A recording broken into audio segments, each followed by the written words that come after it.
Trinity reference. Mm. Yeah. So now you know. That'll be on a Faith Unaltered whenever we get famous, right? Like we'll be there'll be a game show. What was the 3 stars on the How to Have Faith in the Midst of Suffering episode? What did they represent for $1 million? Who wants to be a $5 winner? $1 million. David Rolfe. He gets right. a $1 million prize. Right? Look at those 4 beautiful guests. I don't know who they are. Or not guests, but viewers. Welcome, viewers, to another episode of Who Wants to Be a Millionaire. Sign off in the chat if you would and let us know who's watching right now. That's right. By the way, there's... Oh, we lost one. Quick, the other 3 that's watching this, please hit the thumbs up button.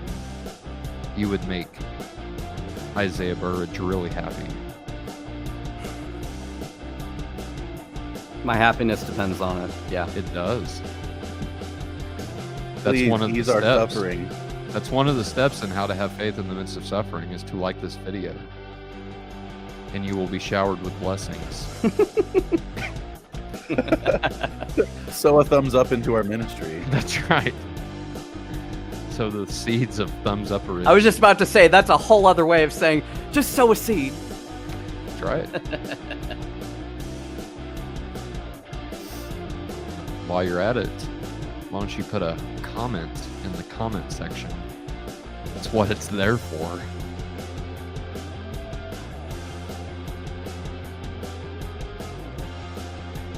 David Russell rhymes with pig trussel. Truffles, get it right.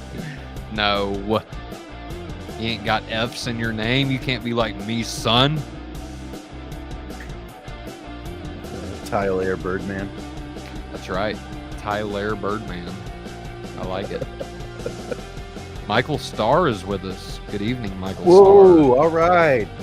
I'm glad he made it. Welcome, bro. He is here. Josh, you do sound a little muffled. You kind of sound like What? this. Like that. That's Okay, how let you me- sound.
Welcome, ladies and gentlemen, to another episode of Faith Unaltered. I am your host. I don't know what I am anymore, but my name is the real Tyler Fowler, the one and only. Yeah. So what's up, guys? How are you doing? Good, brother.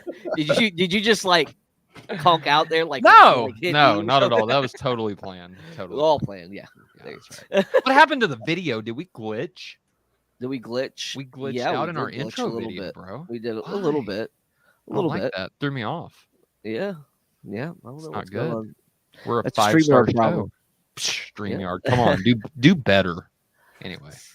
Anyways, yeah. Well, welcome everybody. It's David Russell, and I'm here with my co-host Tyler Fowler, Josh Davidson, and Dale Glover.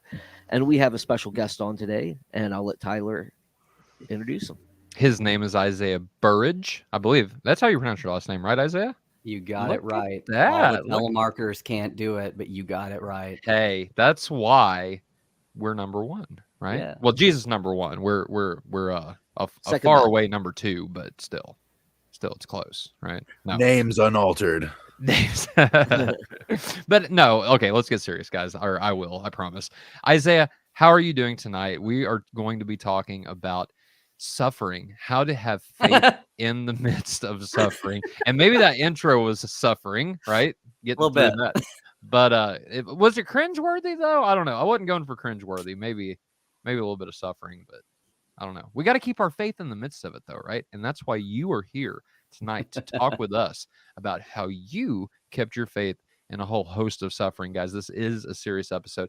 Isaiah is going to be giving his testimony here in just a minute. And whenever I was reading over the show notes for tonight, y'all, I was blown away by how much literally this dude has been through. And so I thought we had talked a little bit. How long ago was that now, Isaiah? Probably a little over a month ago about actually doing a show. And you said you had a testimony and a story to tell. And I wanted, as soon as I heard what it was about, I wanted to give you that platform to do that very thing. So Isaiah, go ahead, take a few moments, introduce yourself for those who do not know you. The floor is yours, my friend. My name is Isaiah Burridge. I am super honored to be on here tonight. I reached out to Tyler. He put a Facebook post out 5 or 6 weeks ago saying, hey, we need topic ideas.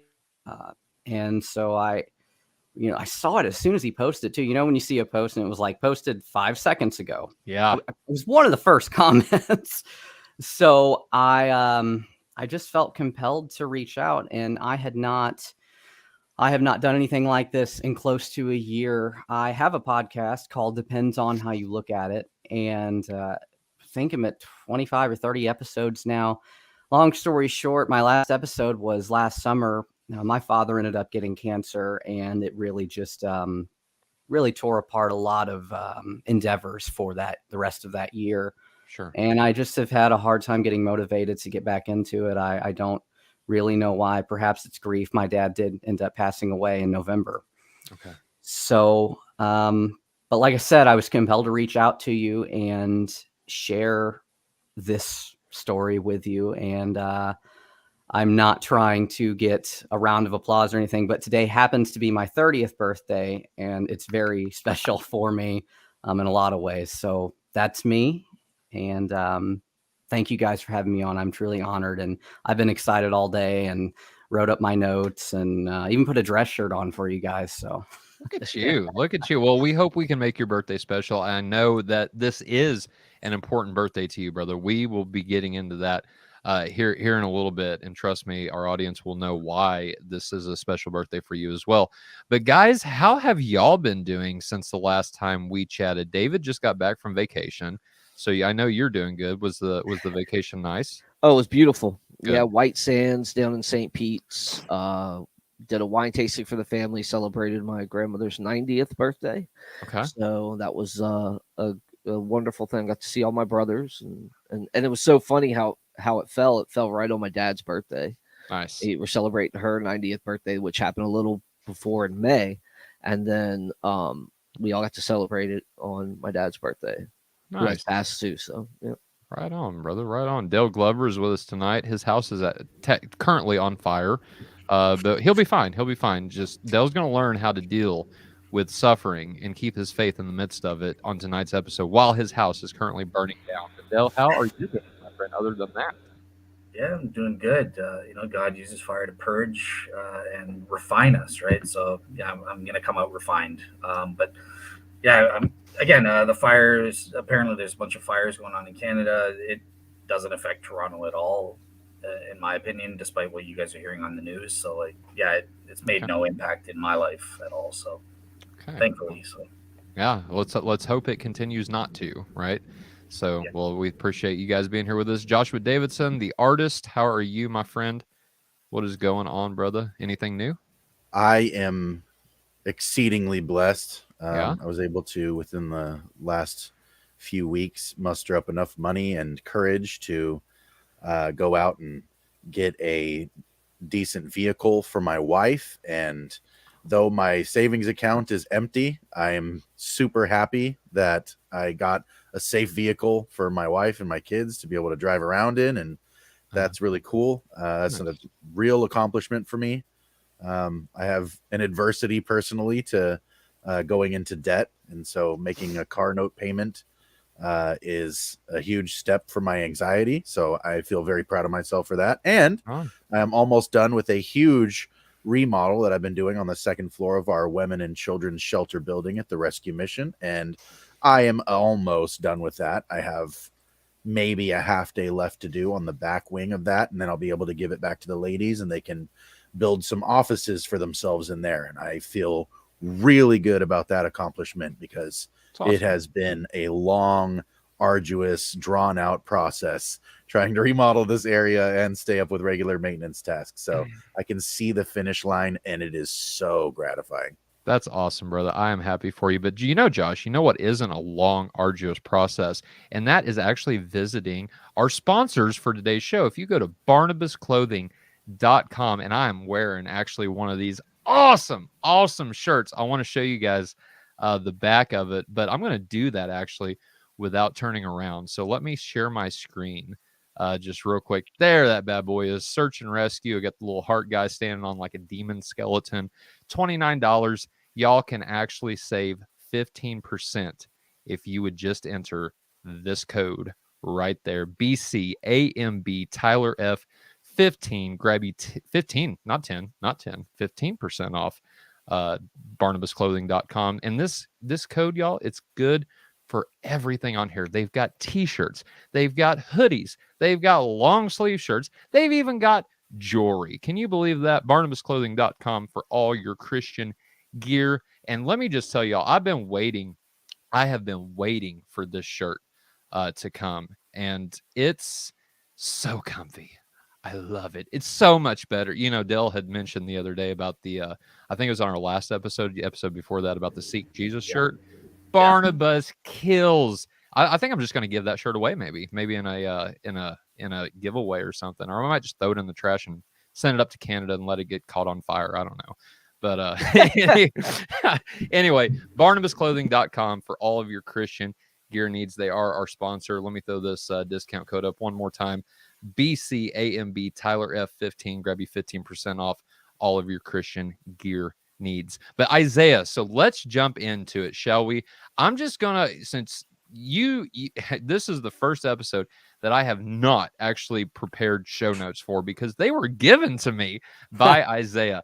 And so I really appreciate that, Isaiah. So what I'm going to do, I'm going to give you the platform. Have at it. Let's hear your testimony, and then we will get into some practical ways in which people who suffer in copious different ways, just a plethora of different ways in which people suffer in today's age, how you can keep your faith in the midst of suffering. Isaiah, go ahead, brother. Well, just so you know, because of the way I was raised by business owners. I am the most over-prepared to the point of being obnoxious. I can annoy a lot of people really quick, because my dad used to say, if you're going to do it, it ain't worth doing if it ain't doing right, if you don't do it right. That's right. And so that's one of many of his sayings that are now ever so special to me. But once again, thank you guys for having me on. And to just start out, I've been hearing for a while now that turning 30 is this big, this big special deal for everyone. It's some sort of coming of age for adults. And I'll have to say that I'm growing increasingly convinced of that, but not really for the same reasons. It doesn't feel any different than 29. There's no metaphysical, kind of difference. The thing is, it's special that the Lord has granted me my 30th year, because I was born in 1993. And when my parents learned of my existence, they were also informed that I had a congenital birth defect known as hypoplastic left heart. Now, in English, that means that the left side of my heart, it was deformed, not formed. It was not a functional heart. And you can't live with that, to say the least. Believe it or not, my mother was told to abort me, and that it would be better off to abort me and not get attached. The chances of me making it and getting the heart, none of that was in our favor.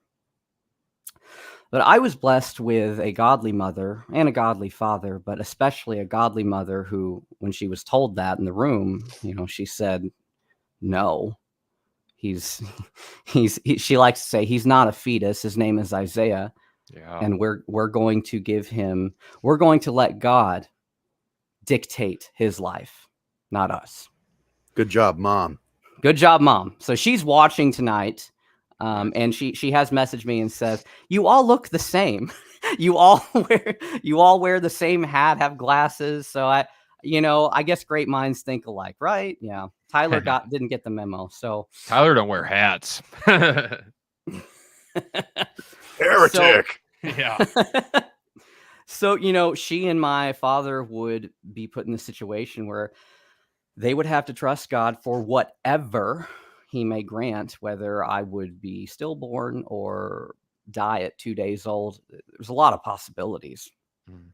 And it was truly one of those situations where they had to walk by faith. I know that's said a lot, but if you looked at the optics of the situation, what your sight could tell you, there wasn't a lot of hope. It's just back in the early 90s, this was a new science. So heart transplant wasn't very common until the late 80s, early 90s, I believe. Feel free to fact check me on that. But anyway, I was born, obviously. I made it to term, and I was very quickly taken from my mother. I joke around, but it's true. My first experience was getting an IV. They whisked me away from my mother and plugged me into all sorts of life-saving technologies, even for an infant. So I still, to this day, I go for infusions and all sorts of IVs. It wasn't until about a year and a half ago that I didn't live with some kind of port or line always accessible. Now I'm totally veins, which isn't always fun, but it's way better to live that way than to always have to be worrying about keeping something clean up here on your chest. Yeah. I'm not going to get too graphic tonight because some of what I've been through is incredibly graphic and I don't want to disturb viewers, but safe to say, I've been poked and prodded a lot. So back to 93, I would not get to come home from the hospital. My parents would have to come and go and visit me in what they called the NICU. I can't remember what that stands for, but a neonatal intensive care unit. I think I got it. Yeah, you need to interview my mom too, because she has the story of a mother's faith through this. So we would love to have your mom on, Isaiah. Well, I'll send her an email. She's she's just as lively as me. It's where I get it. So nice. Yeah, God has blessed us with a phenomenal story in every person in our family. It's quite incredible. So my parents would go back and forth while we awaited a heart transplant. And so for my parents, I really want to stress this. It was a tragic situation, not just because I was sick, but because they prayed that they would receive that call that, hey, we have a heart for Isaiah. But they knew, logically speaking, tragedy would have to strike someone else for me to live. You can't donate a heart and live, obviously. It's not like a kidney. But that day came, and I was 6 weeks old. It was July 28th of 1993 that I received my heart transplant. And an infant, he was born within a few days of me, and he did not make it. I don't really know the cause. They don't tell you a whole lot. But his parents were gracious enough to donate his heart. And an interesting fact is they had named him Chakota, like Chakota, Oklahoma. And what kind of freaks me out to this day is he was a twin. Mm-hmm. That's all I know. That's it. There was some letters exchanged, but the family quickly did not want to communicate anymore, and I completely understand that. It's a tragedy. I know very few organ transplant recipients that know their donor families very well. It's very rare, at least in my experience. Okay. But you got to think somewhere out there is a twin. I don't know if it's a boy or a girl. I don't know. But somewhere out there is a person that I'm kind of related to, depending on how you look at it. I would love to meet that person. So if any of this story rings any bells, please reach out to me, please. So at 6 weeks old, I received a heart transplant, and that same heart 30 years later is still beating right now. I never had any rejection. I never have had any heart problems. I've had plenty of complications from this kind of life, but my heart, every biopsy, every test, every image, they always say, I don't know what you're doing, but it's fine. Go home. That's been my experience. I'm incredibly lucky because I do know a young man around my age who's had to have 2 heart transplants. The first one didn't work out. That happens. Rejection happens. Mm-hmm. So the surgeon, his name was Dr. Spray. I live in St. Louis, Missouri, by the way. I'm really not I'm not worried about the details. I am what I am. I live where I live. And I had my heart transplant at St. Louis Children's Hospital. And the surgeon at the time told my parents that he had never seen a more perfect match for the heart. And my dad, he loved telling the story because he always say, this heart fit in a medicine cup. It was yay big. And it's grown with me. It is growing with me. And I'm incredibly fortunate that my parents got that call. Yeah. So, forgive me as I scroll through my notes here. My heart never had major complications, like I was saying. However, I would have to grow up very different from most. I had to be on, and still have to be on, medications called immunosuppressive medications, or anti-rejection meds for short. There's a protocol for transplant patients. Medications, clinic visits, tests, don't go in large crowds, don't do this, don't do that, don't swim in lakes. I mean, all sorts of stipulations that kind of make you a strange kid. It's not fun, but it's just the way you live. And I've never, ever known any other life. And so I never had to adjust to anything. I feel sorry for young men in their 20s and 30s who go into heart failure, and then all of a sudden their whole life is just got to be different. I never had that problem. I just grew up who I was. And so I look at that as a blessing, believe it or not. The best way to do this is to get a heart when you're an infant, because it's better off to just grow up like that. Mm-hmm. So I have a weak immune system. I got sick a lot as a kid. I'm highly susceptible to illness. As a child, got sicker a lot easier. If a snot-nosed kid had a snotty nose, well, I was probably going to get it. It's just, church, I was raised in the church and had to be careful. Mm-hmm. But all in all, despite all that, and I don't want to act like it's not a big deal or it's not depressing at sometimes, because it is. But all in all, I did have a quality of life. I got to be a kid. I got to run around and be a boy. And though I couldn't play contact sports or things like that, I would quickly find my hobbies as a musician, if you cannot tell with the wall behind me. I love your room. Thank you. Thank you. I've been playing guitar a long time, Nice. drums, piano. I play a lot of instruments. It's what I did Yes. because I couldn't do anything else. Sure. And now I study theology and think about philosophical and esoteric things. I don't know how that happened, but it did. So anyway, the years would go on and I would be homeschooled because of these complications. But I had friends. I had a best friend that would come over all the time. And for about 15 years, besides, getting sick and having to watch my heart and go to clinic and take my medicines and this, that, and the other, there wasn't a whole lot of big complications, truly. Good. Now, my mom can tell you a whole different story because she was the one trying to make sure I didn't die every day. And it's a very stressful job to be the mother of a small child with serious chronic illness. I'm in awe of her faith and perseverance. So I would get to about 15 years old, 16 years old, give or take, and I would arrive at kidney failure because of the medications that I have mentioned. Though they keep your heart from rejecting by suppressing your immune system, they also do other damage to other things. I like to joke that my life is a constant struggle of shooting myself in the foot. Break one thing or fix one thing, break another, as they say. Mhm. But guess what? I would be signed up for a kidney transplant in the summer of 2009. I would turn 16. And by October of that year, October 2009, we got a call. And I can still remember it. I can still see where I was standing in my house in the kitchen. I was supposed to have a friend over that Friday night to hang out. Mhm. And I had to call him and say, dude, I can't make it.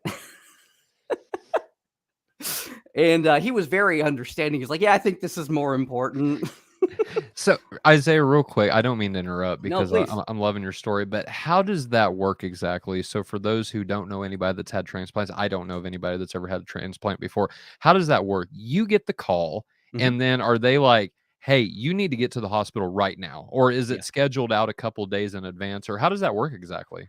You have to drop everything. Okay. It doesn't matter where you're at. So a side Well, it's a note living is, organ. It only has a limited amount of shelf life, let's say, Sure. before it actually Correct. needs to be like put in. It only lasts so long. right. Sure. Okay. So Joshua is winning the medical trivia award so far.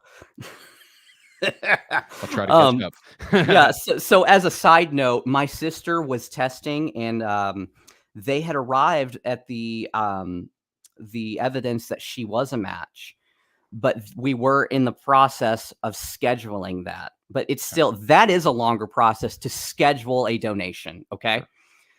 And my mother was in shambles because both her kids were going to be on the table. I have an older sister who's 7 years older. Wow. And so she, stepped up and got all the blood work. And I really can't remember all the fuzzy details because it's going on about 13 years now. So Sure. we were in the process of figuring that out, but they still sign you up for what's known as the cadaver list, or I believe they call it UNOS. Yeah, I used to speak for transplant functions and do all this sorts of stuff before the world shut down and all that, but we won't get into that. But anyway, we got a call, and my dad, I can still remember, my dad drove a big Chevy Silverado, and we lived off a little dirt gravel road. And so he was up at his job at the office, and my mom called him. And so he sped home. And I remember the cloud of dust on the road because he was just flying down it. Fallen. Yeah. And my dad was a very careful, conservative, safe man. Don't get me wrong. But when my life was on the line, Not today. hell or high water Right. wouldn't stop you. Mhm. So we got down to Children's Hospital probably by like 3 or 4 p.m. and we got the call probably around like 1 or 2 p.m. Okay. So we lived an hour away from the hospital. So I didn't wait very long for a kidney, and there actually is the chance that you get down there and they run more blood work because they're going to be as safe can be.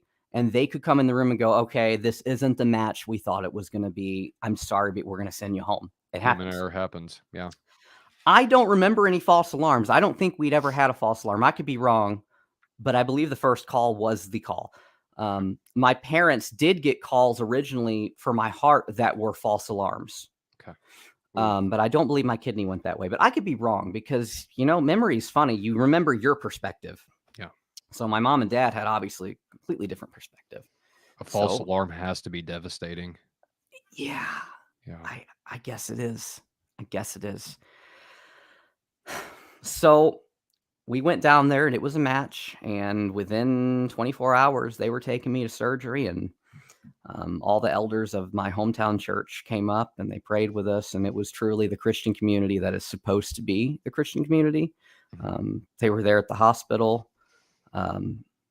Truly, I did grow up with some good men. My dad was an elder too at the time. But once again, tragedy had occurred and a young lady in her early 20s was killed. And she saved many lives. It wasn't just kidneys. She saved retina, heart, lungs, liver, maybe more. But she saved at least 5 lives, including me. So I'm not any kind of paid spokesman for organ donation. I'm not. But I will tell you, it does save lives. I'm living proof. So there is a lot of myths behind that, and they're not true. I've been to some classes, education. Doctors don't not try to save your life if you're an organ donor. That's preposterous. I just want to dispel some rumors. There's plenty of reasons to question healthcare in many areas, and I'm not against that at all. But this is an area that I've seen it face to face. It's not like that. And this young lady was, I did get to write a letter to her mother. She was shot in the head. Ooh. She was murdered. And she saved many lives. So it is a strange burden to walk with, to know that, well, isn't it kind of Christianity? Somebody died in your place in some sort of way, if you want to carve it out that way. It's certainly it's analogous to it. Mm-hmm. But I would quickly recover from the kidney transplant. Took about 6 months to really get back to, normal teenager life. In fact, it was the best thing that happened to me. It restored my appetite in a lot of ways. I didn't realize sometimes you don't realize how sick you are in something like a kidney failure when it goes slow and it's been failing for years. And then all of a sudden things are working again. And you're like, oh my gosh, I don't need to take 2 naps a day. I had kind of sunk into this. Was I, am I just being a lazy teenager? No, I was sick. I didn't have any energy. Yeah. So I was getting up at 7 a.m. eating breakfast. And I mean, it was outstanding. The contrast between kidney failure Isaiah and kidney transplant Isaiah. So at 16, I was now 2 organ transplant patient. And I was hoping that was it. Nope. So is there any questions so far before I go on? So I do, but I've been doing a lot of the talking, and so I want to give it to my panel as well. Go ahead, Dale. I don't have a question, but I just wanted to point out there was one point that you made, a lesson that you were kind of learning in your journey that is a lesson that I learned in a different way, and I think it's really key, is where a lot of times people compare themselves to others, and that's a real main cause of suffering. Like it's amazing what people can go through it, and it doesn't affect them. Like they think it's nothing because they're not comparing themselves to someone else. They're just living their life, kind of thing. So that was something that struck me, where you're like, well, look, I've never known any other way. Whereas somebody else who's in a car accident, they have a normal life, and they're in a car accident, and it just hits them so much harder. I think if we follow the Bible, there's I think it's Galatians 6 chapter 6 verse 4, right? Don't compare yourself with others. Just look at your own work to see if you've done anything that you'd be proud of, and that sort of thing. So yeah, that's what stood out to me there. Well, thank you for that observation.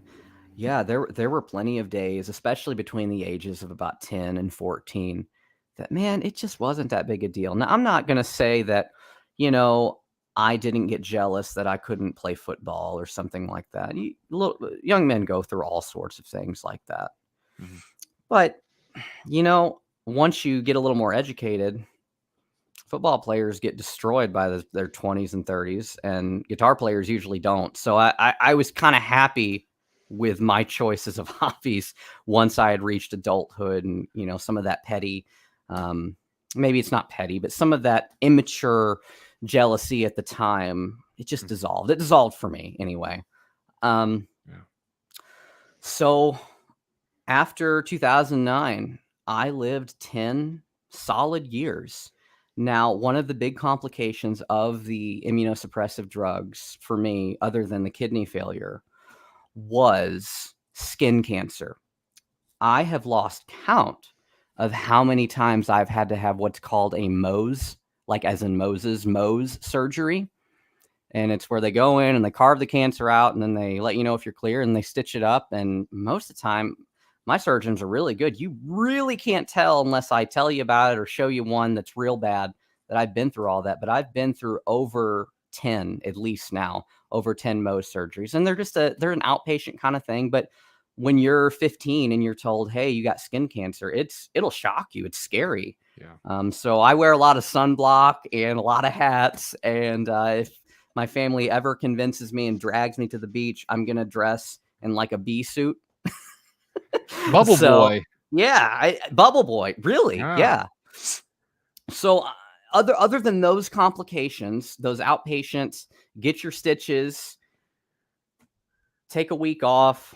It hurts. I'm not gonna act like it doesn't hurt. It does, but like it does heal rather quickly. You're back to life again, truly. And so that's why I do say 10 solid years from 2009 to 2019.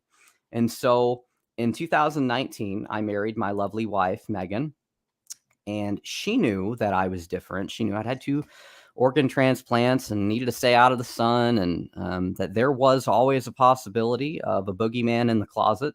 Mhm. But when you're young and in love, you're just like, it's not going to happen though, right? Mhm. So we got married in August of 2019, and we had a wonderful 5 months. And then in March of 2020, the very week that the world shut down for COVID, Mhm. I was diagnosed with stage 4 lymphoma. And that has been the most gruesome experience of my entire life. This all came about one evening. We were at my mom's house, hanging out with her, and we were trying to clean up the house and just, be decent kids. And I'd taken down a wine rack from the ceiling and dusted it off, hung it back up. And within about 15, 20 minutes of, reaching and hanging that back up, I had an awful right side abdominal pain. And so this is pretty normal for me. I'm pretty weak and don't have as much stamina as the rest of them. So I'm like, okay, I pulled a muscle. I did too much. It is not hard for me to overdo it. Sometimes it's incredibly embarrassing how easy I wear out compared to most folks my age. But I started to run a fever, and the pain only intensified. And so when you Google right abdominal pain, low-grade fever, it's going to be appendicitis every time. Mhm. And so my wife took me to the ER, and we were hoping, expecting, okay, I got to go through a surgery, but we'll be good as new in a couple months. Like, that's really what I was thinking. Like, this is going to hurt. But at this point, I was so hardened to it. Like, it just was another day at the office. And I do mean that. I do mean that. I was not scared when I went in the ER. I just knew this hurts and I want it gone. It's my appendix. I'm very bad about self-diagnosing, and I'm right a lot, but I was wrong here. Yeah. That's what I So- would have said it was. I went through appendicitis myself, and Yeah. you nailed it. Right abdominal pain, lower, down by your pelvic area. Yep. And then a low grade fever. Nailed it. Yeah. And that's all the symptoms I had. Mhm. So we get to the ER, and it is the ER is dead because everybody was scared to go to the ER because of, COVID and stuff. And they sent my wife away because you can't be with your husband. There's no visitors allowed. That a crime against humanity, especially for cancer patients. They put me into a CT scan, and I think they were expecting to find appendicitis too. Like, nobody was freaking out. They'd kind of seen this before. So I get through the CT scan. They had given me some pain medication that at least got me to a state of somewhat calm drowsiness, and my cell phone starts to ring, and it's a number that not in my caller ID. So I pick up the phone, and it's the doctor from outside the door. They were so scared to come in the room because of COVID. They were calling people from outside their little emergency room door, bedroom. And so I will never forget how my heart sunk. And he said, "Hey, this is Dr. So-and-so, and we got your CT scan and your appendix is fine." And I went, "Oh, great." And he goes, "Isaiah, there is a softball-sized tumor that we are pretty confident is lymphoma, and we got to get you downtown because we can't help you." And he hung up. Oh my God. So not only do you go in expecting appendicitis, you get told you have cancer, but not only do you get told you have cancer, you get a phone call. Yeah. That tells you have cancer. Oh my gosh. So one of the burdens of the lockdown stuff was I had to be in charge of notifying everybody of everything all the time. Nobody could be with me. And so the reason I say that's a crime against humanity is I wasn't of sound mind to do that all the time. And not that I'd gone crazy, but you understand what I mean. Yep.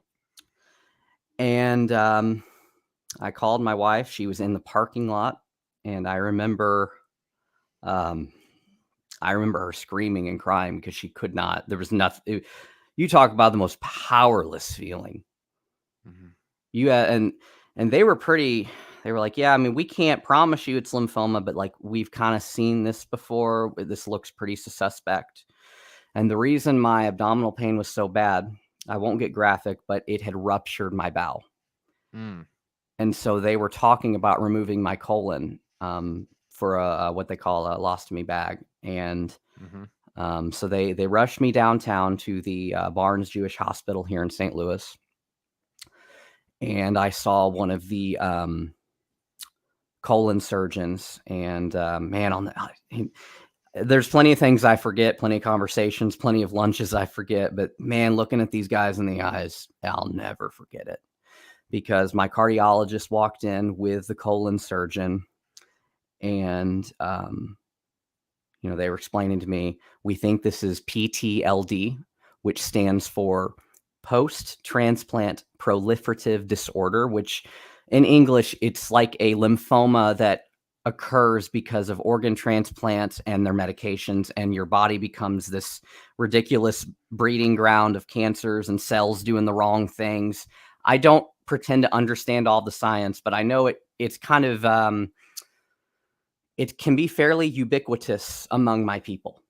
So this is directly related to organ transplant patients. That is the going diagnosis, yes. Okay.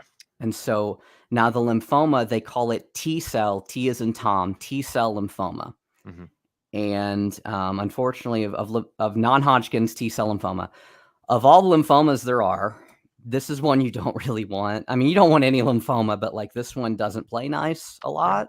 Yeah. I'm not saying you can't be cured, but it can be aggressive, and it had already grown to stage 4. And what was scary about it is kind of was a silent enemy. Tyler, I had no idea I had cancer, and they believed it had been growing in me for months. Oh my God. And I had no idea. I mean, yeah, I'd feeling a little tired. I'd take a nap, and but like at the time I was 26. I've had 2 organ transplants. Today was hot, whatever.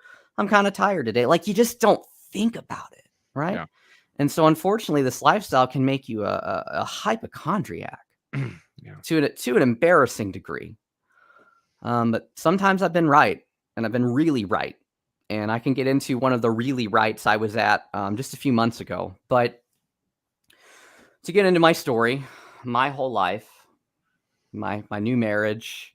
I don't have any kids, by the way. Just my wife and I just we're just a husband and wife with some cats. Okay. You got some fur And babies. we got some fur babies. I got one Okay. hanging out around my feet. And Grogu. So I like Mandalorian, if you can't tell. And in a phone call, all of these hopes, all of these dreams, they were gone. They were shattered because I was pretty convinced that I'm gonna die. Mhm. And when I talked to my cardiologist and the colon surgeon that day, I'm sorry to keep circling, I'll get to the point. When they came in my room and they were explaining to me what was going on, I looked at my cardiologist and I said, "Am I going to die?" And he goes, "I have no idea. Wow. You could. I've seen it. I'm not going to lie to you. It's not good." I mean, there was no sugarcoating. You know what? I appreciate that. Don't lie to me. Right. Don't give me false hope. Yep. And then the colon surgeon, he sat down on the window seal. The window had a real large, edge. And I remember him sitting down and for the COVID times, he wasn't scared of COVID. He got within a couple feet of me. He didn't call you. That's nice. Yeah, That's he didn't good. call me. Yeah, I don't mean to be asinine, but that is one of the more horrific things that was done to me in this whole thing. Yeah. I know it sounds silly, but you don't call someone to tell them they have cancer from the door away. Right. I'm sorry, you just don't. But the colon surgeon said, "Isaiah, I'm watching your lactate levels." And lactate is a lab they take that shows something called sepsis. Mm-hmm. And long story short, if this lab gets to a certain threshold, you are septic, Mm-hmm. which means your infection is awful. And so my bowel had ruptured. There's nasty toxic materials leaking in me. And he goes, and so he barely put his hand on my abdomen, and I about came out of my bed, and he goes, I'm not shocked how bad you hurt because I've seen the scan." Mm-hmm. And he goes, it's really bad. He goes, "But it looks like it's containing itself. It looks like it's going to shut itself off and try to repair itself." And he goes, "But if it doesn't, and I'm going to draw labs on you in 2 more hours, if that threshold climbs anymore, I am taking your colon out tonight." Mm-hmm. And he's like, "And you're going to be living with a lostomy bag." And I'm like, I mean, so in a matter of 5 hours, appendicitis turned into a new disability. Mm-hmm. So it didn't happen, though. It repaired itself enough for me to not have to live on a lostomy bag. They didn't have to take my colon out. And that's one of the biggest miracles from the whole thing. It's easily forgotten in the shuffle of the cancer fight, but that day could have been way worse than it already was. So while the world would battle COVID in 2020, I would battle stage 4 cancer. I would start chemo a few weeks later. Once they got me somewhat stable, they could biopsy it, and the biopsy did confirm the T-cell lymphoma. This was all. I met my new oncologist, and they were hopeful, but there was still a lot of fear in the whole situation. You could cut through it with a knife when you were in those rooms, when you were counseling about chemo and the risks. And so I would suffer a great many deal of complications from the chemo. Your white blood cell count gets wiped out, so you become neutropenic, which means you have no immune system. So on top of the COVID stuff, it was like, no, you have nothing. You can't go anywhere. You have to be in the hospital in the oncology department. And I'll be honest, it is a luxurious department there. I am so blessed to live in America, in a country that has modern medicine. So that while I'm suffering through all this, I did learn to count the blessings that I had a big screen TV. I had a fairly sizable room with a private bathroom. I didn't have to share a room. So through the suffering, I could at least be grateful that I wasn't living with muddy water or something like in, third world countries, things like that. So Isaiah, let me just interrupt real quick. So I mean, I hear you saying that, and that's just like, to me, you're going through this crazy ordeal. You know, things just stack up one on top of the other, and you're still like, it could be worse. Yeah. I think many people could learn from that. And I'm not trying to say, you know, I'm not trying to sugarcoat anybody else's suffering here, but Sure. like, you know, I was going to ask you, where were you at with God and all this? And it seems like you were just like, I'm persevering with him. I'm striving with him. I'm just going with him. Is that accurate? Yes, and I would love to get into some of the theological implications of that in a few moments once I finish this. But I'll tell you, I'll start here. There was a lot of praying, a lot of crying. I'm not going to pretend that I didn't scream and flip out at times, because I did. I was on a very high dose of something called dexamethasone and prednisone, which are steroids, and so those medications will make you flip out at a trash can. Like, I mean, they stimulate your emotions in a very awful and unhealthy way. So you would go from, you know, gritting your teeth in anger to absolute tears, to regret from what you just said. And my family had so much grace on me because, you know, there was some unstable days, but there was so much prayer and faith and believing. Do you mind if Yeah. Can I ask you one more question, Sure. Dale, before you jump in? When you were on the suppressants, or when your immune system got wiped out, basically, did you have to take any of the heart transplant stuff still? You are a very educated person. No, they pulled me off it because there was no need. All right. Now, also on top of that, taking the heart transplant medication on top of that, how did that affect the new kidney? Yeah, so it's one of those shoot yourself in the foot thing, because so now there's this dynamic of, okay, you have a new kidney, but we don't want your immune system to reject it, right? But we don't want to have you on so much medication that your kidney's just striving for air. And so I constantly walk a tightrope. There is an old song by Leon Russell called Tightrope, and it's a metaphor for life, and that's my life. Up on the tight wire, one side's ice, one is fire, because if you're not on enough, well, you could reject, you could die. But if you're on too much, well, then you're actually suppressing the function of the organs you need to work.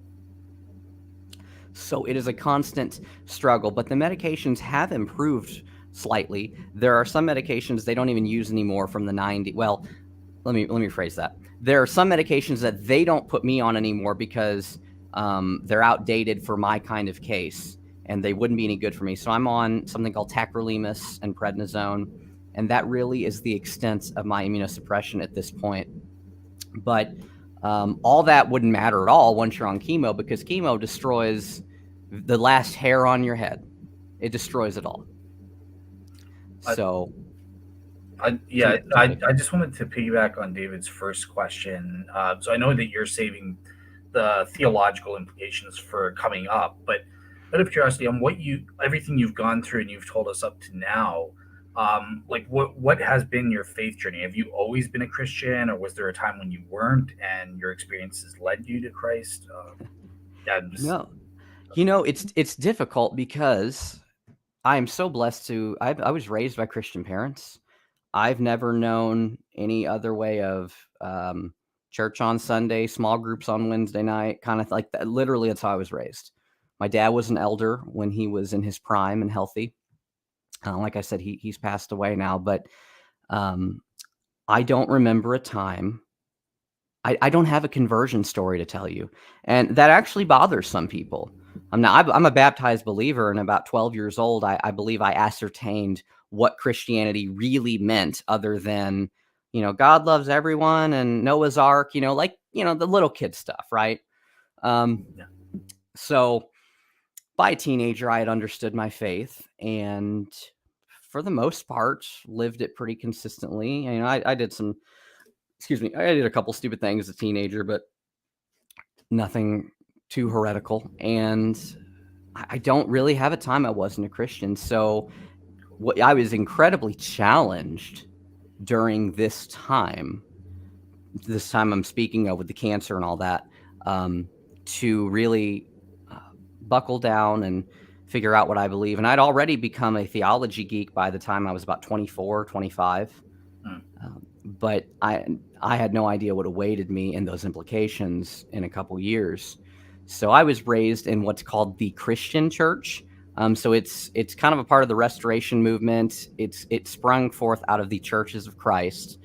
But I was raised in a pretty normal church with music, and I reject a few of the things of the Christian church doctrine at this point in life. But I went to church with wonderful Christian people. I have no there's no animosity. I'm not kicking anyone out of the kingdom or anything like that. I kind of studied my way into more of a Reformed-ish Baptist kind of perspective on my own journey. But I'm very thankful that I was raised with what I believe an authentic Christianity, because my parents had to be authentic Christians when they were told that I wasn't going to make it to term or I wasn't going to make it past term. So I was raised by strong Christians, and I'm glad I was, because I don't know where I would have been 3 years ago had I been raised in a secular home. Does that answer your question? Yeah, absolutely. Yeah, it's interesting too. Like, despite everything you've gone through, like, there was never a point where you would doubt and stuff like that. Because I know some other people, atheists and stuff, they would say, "My gosh, if I went through half of what you did, I would," they would blame God. There would be this anger or bitterness toward God. But I'm glad to hear it sounds like I think not having that conversion story does you credit. Okay. Because you've always been in the house. You know what I mean? You've always been with God. The Presbys, I wasn't baptized as an infant, but the Presbys would call me a covenant kid. Right. And the thing is, growing up like with that around you all the time, and understanding that suffering's real, I think does you credit, because you might not have been able to handle it if you didn't grow up in the house of God, and in the house with parents that had such strong faith. That's awesome. And I would like. Oh, I'm sorry. No, go ahead. Respond to David, and then I want to jump in with a question. Yeah, I also want to. I want to telegraph, during my kidney transplant experience, the elders of the church came around us and laid hands and prayed. So that has been a part of my life. James 5:14.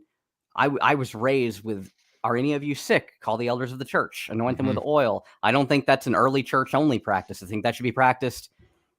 I mean, you should have services just for it. I mean, that's just a personal opinion, but I was raised with what I would call an early church perspective on healing and asking asking God for His grace upon your physical state. Now, I wasn't raised in a name it and claim it.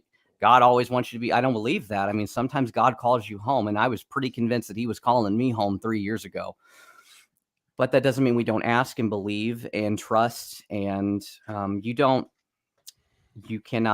bury yourself. I've buried myself quite a bit, and that's a flaw in me. But don't bury yourself until the Lord calls you home. That's my take on it. Tyler, my friend. Yeah. So I want to piggyback on, I just got a question about something that Dale brought up a minute ago. Was there ever a time whenever you were bitter toward God? Sure.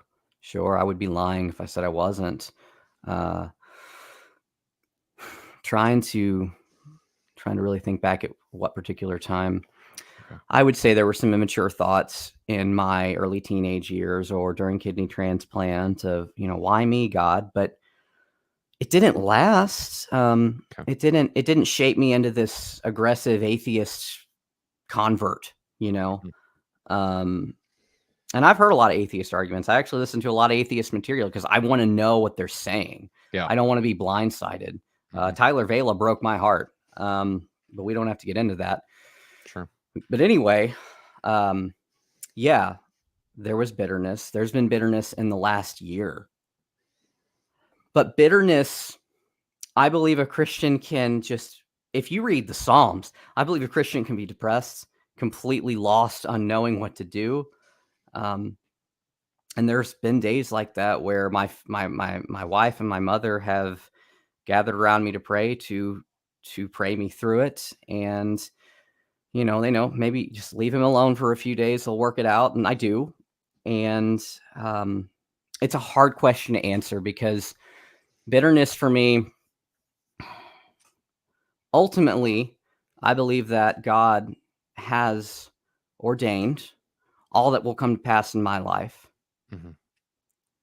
And I don't always like those ordinations.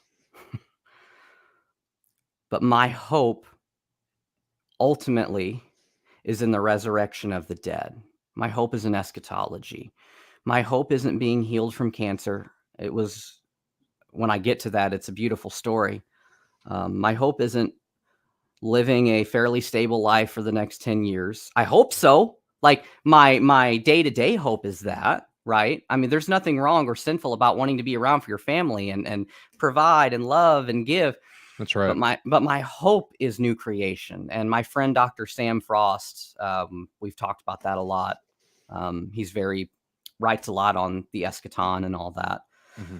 So, if I may continue the story, most of what I'm saying will make more sense when the story's over. Please. Yeah, please. I think we're all intrigued. So I apologize. It takes so long. I told my wife today, we were at lunch for my birthday, and I was like, I was practicing telling my story and all this, and I said, it's gotten really long. Like, it wasn't as long in 2009, but it's really long now. In fact, my mom's got to tell another half of it because I can't speak to her perspective. My Right. wife's got to tell another side of it because I can't speak to her perspective.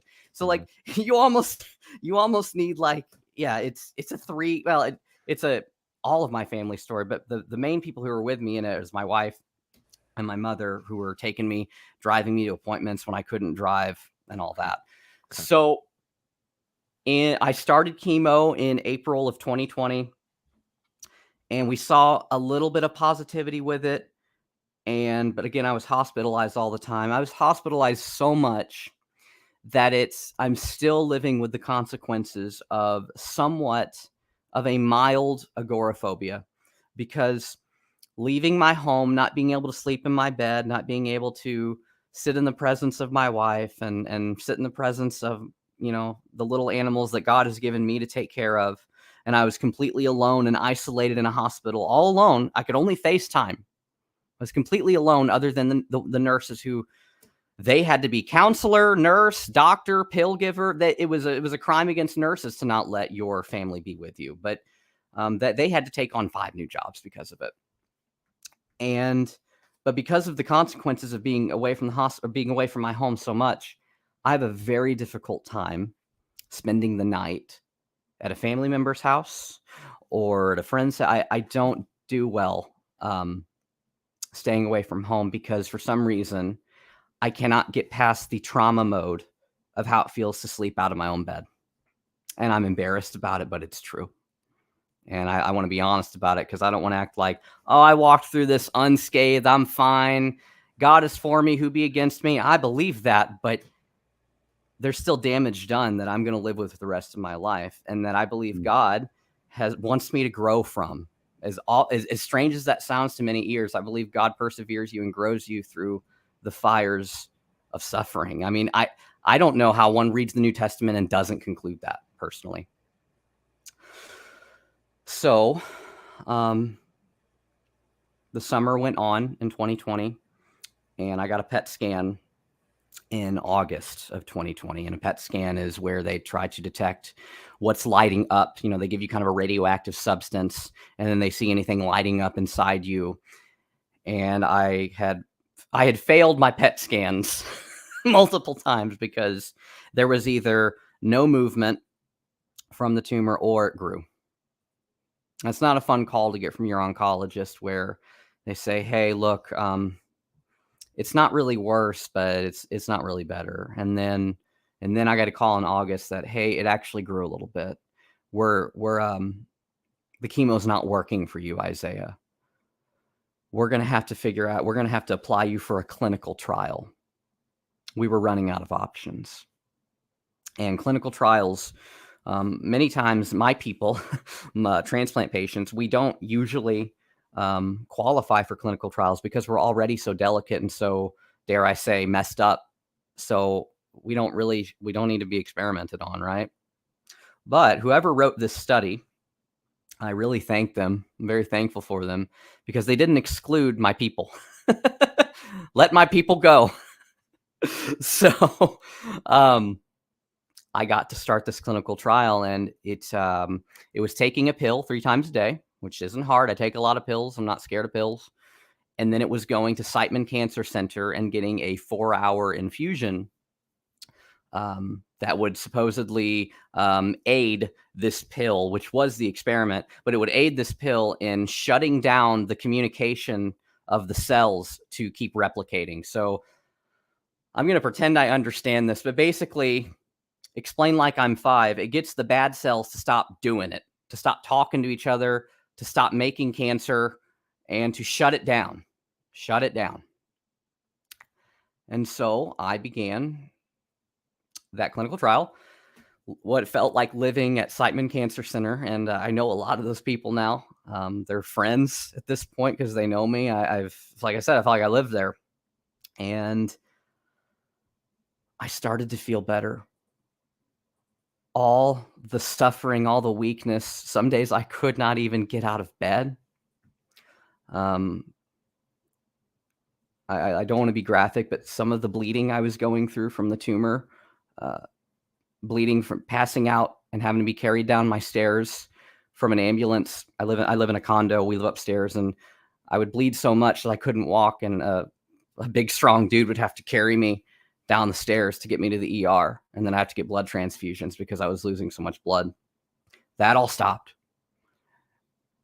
And one of the beautiful things about this clinical trial was my hair came back. Now, I'm already bald, but I like my beard. And so it's amazing what a little facial hair will do for your confidence when you've been feeling like you look like an alien when you look in the mirror. I'd lost 30 pounds. I have a baby face. I didn't feel like me. I didn't look like me. I didn't have any strength.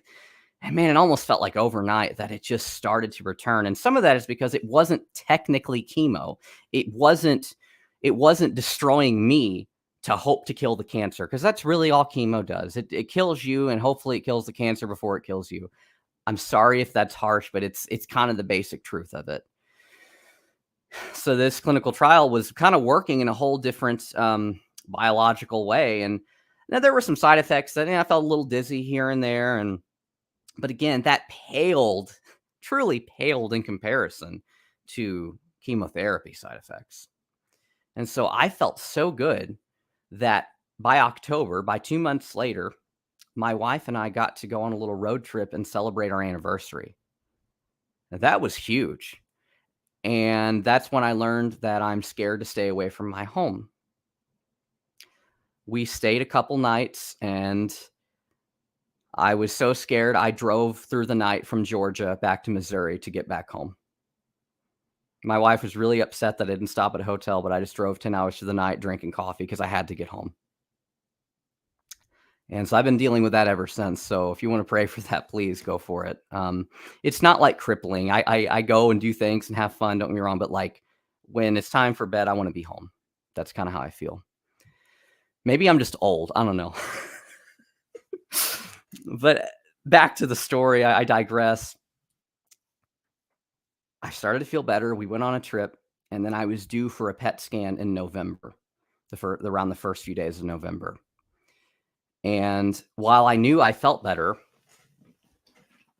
feelings aren't facts, and I did not believe. Like, no, I'm not going to believe anything's good until this PET scan shows me some progress. I refuse to let myself have hope. That's probably the wrong attitude, but it's where I was. And it doesn't mean I didn't trust God, but I was kind of getting comfortable with dying, because I would almost have to fantasize about the afterlife.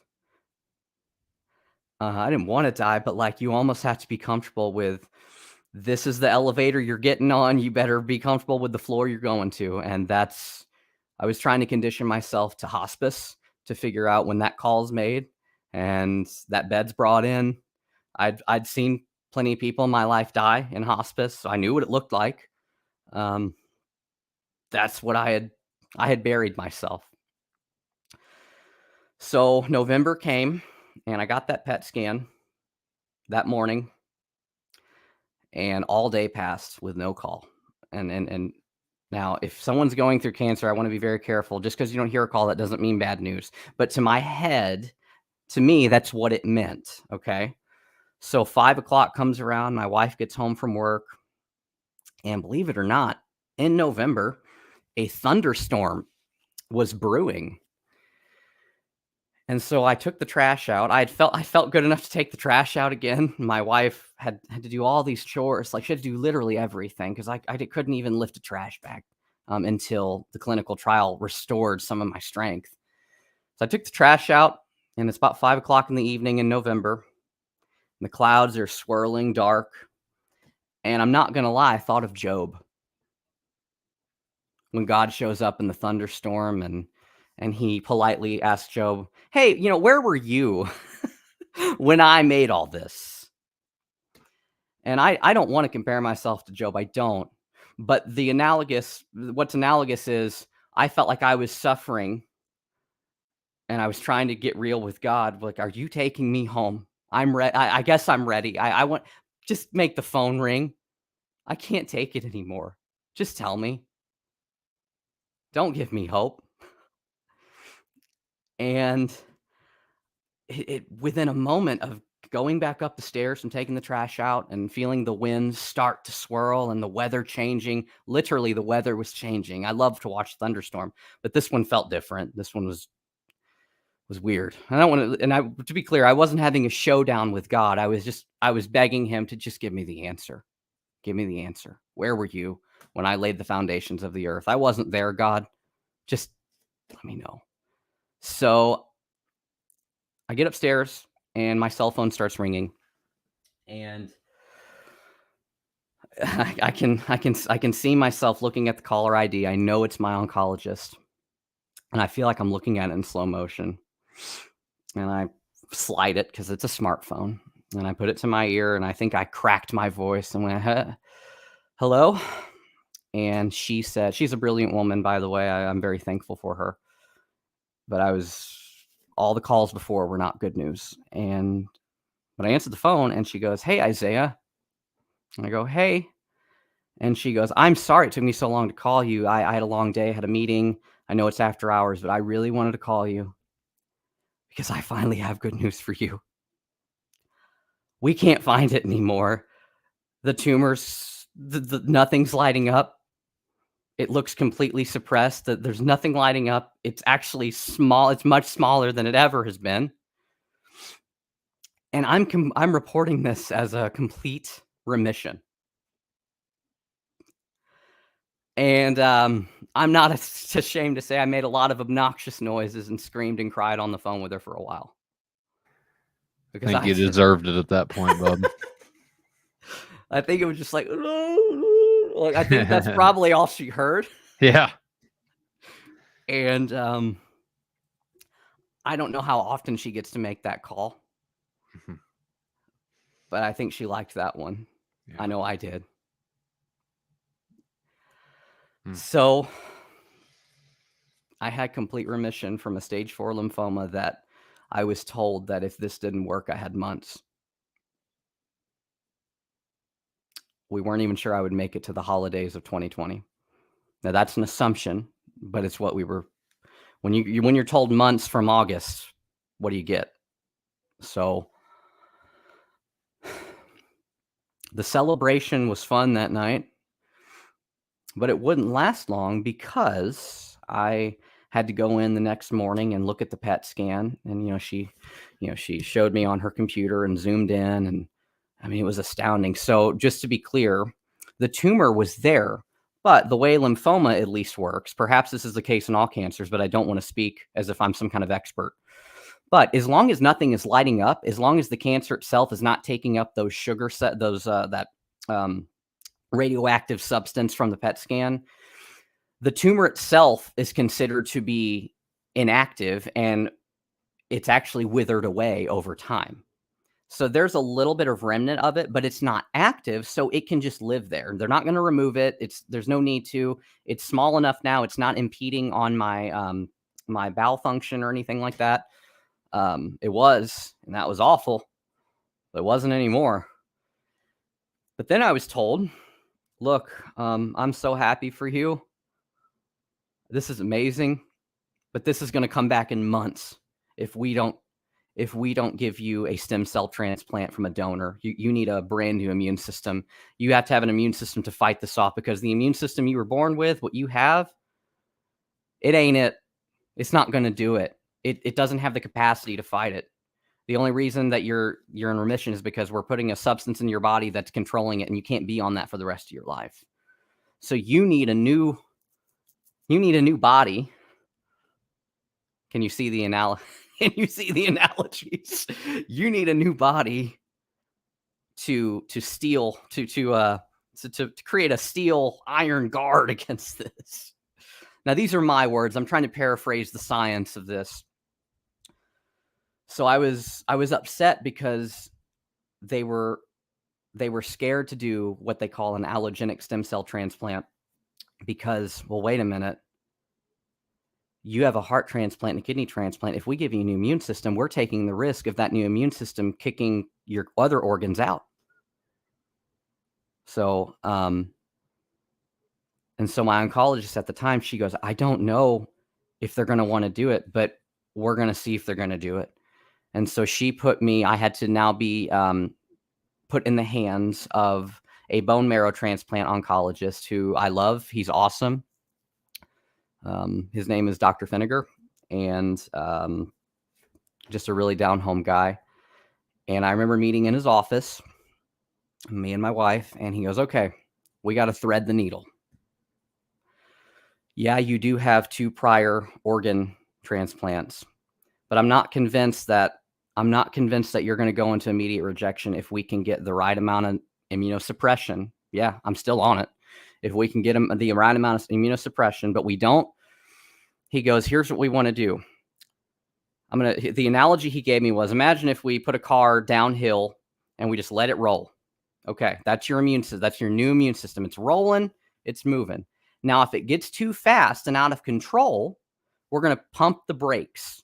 Okay, we're going to hit the brakes. What that means, we're going to up your immunosuppression, but we don't want to hit the brakes so bad that your new immune system fails to provide you any kind of protection against cancer. So I know this is technical. It took me a long time to get my head around it, because no matter what he was telling me and his confidence, you're still running the risk of this ain't going to work. You don't know. People die all the time with, well, I don't want to say all the time. People die from failed bone marrow transplants. I talked to a person a week ago that it didn't even last 6 months. They died. And so I have all these people I've met at the cancer center around me telling me this is the worst experience of my life. And I'm like, really? Is it that bad? Because I've already been through a heart and kidney. What's so bad about, they basically do a blood transfusion and put new cells in you? Well, no, the process is really easy, but living with it, it's excruciating, especially for the first year. So my wonderful mother stepped up, and we tested some other folks. I'm trying to remember how it all went. Okay, my sister was going to test, but I think they wanted to go with my mom because they felt like my sister wouldn't be a match for bone marrow for some odd reason, even though she's a match for kidney. Believe it or not, it's different. I don't know why. Long story short, they felt my mother would be a match because no matter what, one parent is a half match. So my mother started to donate her bone marrow, and she got a central line put in, and she got these injections that stimulated the growth of her white blood count. And then they took it from her. Excuse me. And then that same day, they put it inside me. Now, I'm almost done here, and then we can actually talk some God and theology, but I want to tell the story correctly so everyone understands the magnitude of it. A bone marrow transplant requires them to absolutely, utterly destroy your system that your God-given system. How do you think they do that? Anybody want to take a guess? Chemo and radiation. Yeah. So I had all my hair back. I was strong. And I'm like, I got to go through that again. No, God, no. I don't know if I can survive another round of chemo. And they're like, no, we're going to taper it off.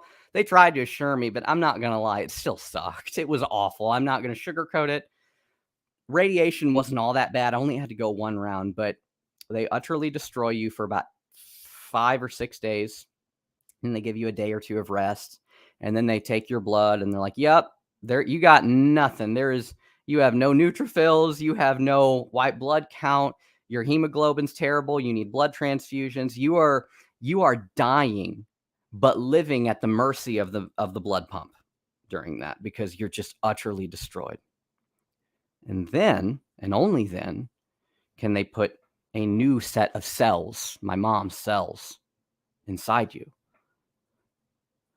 So within a couple hours of the infusion, and only took like half an hour, it was nothing.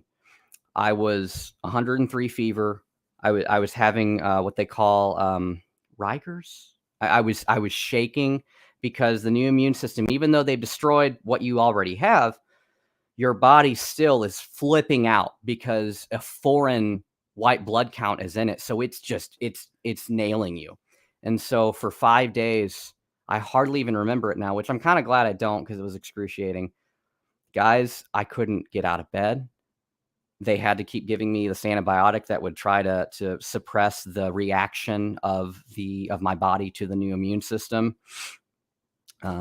It's embarrassing, but nurses had to help me go to the bathroom and help me do everything. I have been at the mercy of everyone. Couldn't take care of my own personal bathroom habits and details. It's embarrassing. It's excruciating. All those awful words into one. And then the next year, well, you stay 1 month in the hospital until you have some kind of white blood count, because it takes about a month for the new cells to actually regenerate and graft. But once you have a blood count again, once you're somewhat stable, you get to go home, but then you got to get labs like every day. And I was still hospitalized 14 times in 2021. So this was, I apologize, I rushed the details. I got remission in November of 2020, and then the bone marrow transplant was initiated February 10th of 2021. So a few months later, all the details were squared away. I was on the clinical trial until the transplant to keep in remission. I would have lived that way if they would have let me, but I had to do this. So 2021 began the process of trying to live with a new immune system. I got sick. I got a staph infection. I missed Easter because got a nasty staph infection from accidentally cutting my thumb when I was restringing a guitar. Like, the most absurd freak things can happen to you, because even though you kind of have an immune system, it's not where it needs to be yet. It really takes a full year to be normal. So I'm done, guys. I'm sorry to go on so long. I have a question, because I know you said we're going to get to the theology part, but yeah, there is another aspect potentially of suffering, especially because I'm Canadian, you guys are American, but that's suffering enough. Yeah, for you. No, I wasn't. No, but I mean for you guys, right? Like, your health system, the financial cost, like. You want to say anything about that aspect? Like that must have been tough too, right? I do. I was blessed. My parents were business owners. I was working for them at the time. But because of the nature of some things my parents were going through, and I could not work for them anymore, I lost my job. They didn't fire me. It's nothing like that, but like, I could no longer work. So I had to go on Social Security disability, and I was very blessed that I wasn't denied the disability, though it still took about 8 months to kick in. I didn't get my first disability payment till October of 2020, and I was still fighting the cancer. I didn't know I was in remission yet. We had a lot of medical bills, and there was a GoFundMe put in place for my wife and I, and about $20,000 was raised for us just to eat, just to survive, because I didn't have an income for 8 months. So it was just my wife's income. And glory to God, we didn't lose our house. No bill went unpaid. We were able to go to she was able to go to the grocery store. We were able to get pizza delivered, just, those convenience meals, because unfortunately, while we probably could have been better stewards of this, that, or the other, you still spend a lot of money in like fast food, going to chemo and this, that, and the other, because the last thing you want to do when you get home from all day at the hospital is cook. So there was a lot of wonderful people at our church and our family and our friends, and some of the clients that from my parents' business sent us money. God, we didn't go hungry. We were just blessed. I know that's not everyone's story, but I have to say that we didn't want for anything, even though it could have been devastating because I had no income for close to a year. And the income that I have now, because I'm still disabled because of all these things, it is not as much money as I made working. So we had to learn to live on a smaller income because of it. Gotcha. Yeah, thanks. I think that was important just to mention that aspect for people as well. So, yeah, on to the theological part and Yeah. stuff. So I don't know, is Tyler has a plan or whatever you want to talk about, Isaiah? Sure. I'll just end my hour-long story with the last 3 years have been the most incredibly difficult 3 years of my life. And so when I say that I'm shocked and blessed to turn 30, I mean it, because I didn't believe I was even going to get to 28. Well, I am blessed by everything in your story, in your demeanor. You're a great storyteller, by the way. Oh, thanks. I mean that. And I don't know, like, you don't know me, but that's a real compliment, because Okay. that's a thing for me. Thank you. But also, man, I love you, and I'm so glad you're here. Thank you. Seriously. So I'm sorry. I did write down a couple of things. So, I don't know how we want to structure the discussion necessarily. But just to clear the air and take a sigh of relief for a moment, that was remarkable. And I'm so blessed to have heard all of that. That was amazing. Thank you. Thank you for letting me tell it. Thank you, Tyler, for being compelled enough by my Facebook comment to reach out. And, I know there's a lot of good Christian people that have chronic illness, and some of us live in secrecy because there's always something going on. I'm doing very well right now. I mean, I had a difficult first half of the year. This past year, we ended up having a scare that my cancer had returned. It didn't. But there is an apologist named Dr. Lydia McGrew, and she lives with chronic illness. And she wrote a blog post one time, and man, it felt like I wrote it, because she was like, I'm scared to tell people I don't feel like going to church. I'm scared to tell people, because it's like, oh, Lydia's sick again. And it's like, that's how it feels. You almost feel ashamed to it's so hard to commit to anything in any social situation, because I don't want to say high probability, but there's a fairly decent probability that I might miss it because something freak happened. And, I've been a part of worship teams and Bible studies, and I was blessed to teach Sunday school for about a year. And they're just, because I was and I'm not a flaky person. I'm 15 minutes early. I'm prepared, but it drives me insane to commit to something and go, hey, I'm sick again. Now, that's my own problem. Most people don't make me feel that way. And I see a counselor about this kind of stuff, because if I didn't, I think I might go crazy. And there might be some fundamentalist that thinks, oh, the word of God should be your only counsel. Well, it is, but it's nice to talk to somebody outside of your family who can at least listen to you and give you a third-party perspective. I highly recommend it. So, and my counselor often says, you realize you are putting that on you, right? And I'm like, no, I know. I'm aware, but I'm just saying it's how I feel. Yeah. And she goes, because if anybody in your life is making you feel like trash because of your predicament, they don't deserve to be in your life. And I'm like, well, yeah, but there's no one like that. It's me. It's totally me. But like, I don't know the answer to this conundrum. I don't. It's just something that I just think I have to strive with and keep trying to have confidence and faith to get through. But there's no magic pill. And dare I say it, there's no magic Bible verse that's just going to finally click, and I'm never going to think about it again. Not until the resurrection of the dead am I ever going to think completely sound, reasonable thoughts. Because it's not just my body that's broken down. I so long for my new body, that resurrection, that physical. I do believe it's a physical resurrection. I think there's a lot of things we don't know and understand, but Philippians says he will transform our lowly body to be like his. Mm-hmm. And so I long for the day when I walk through the fields and I don't worry about the sun. And I don't worry about the waters I get in, the bacteria that might be there. I long for that day. That doesn't mean I want it to be tomorrow, but I long for that resurrection. Sure. I guess I can start us off with theological questions if Tyler doesn't have anything like specific. I don't know if it's a free for all, but It is, Bill. I do want to, before we jump into the theology, because I think it'd feel weird to kind of transition into theology, just to transition right back out of it. I do have a couple points I want to make, and questions I want to ask Isaiah about his story specifically, and then we can transition into the theological aspect, if that's cool with you guys. Yeah, sure. Okay. All right. So Isaiah, I want to go back to almost the very beginning of your story, whenever you had talked about you being blessed, but at the cost of someone else's tragedy, right? Yeah. I think this is a serious aspect of your story.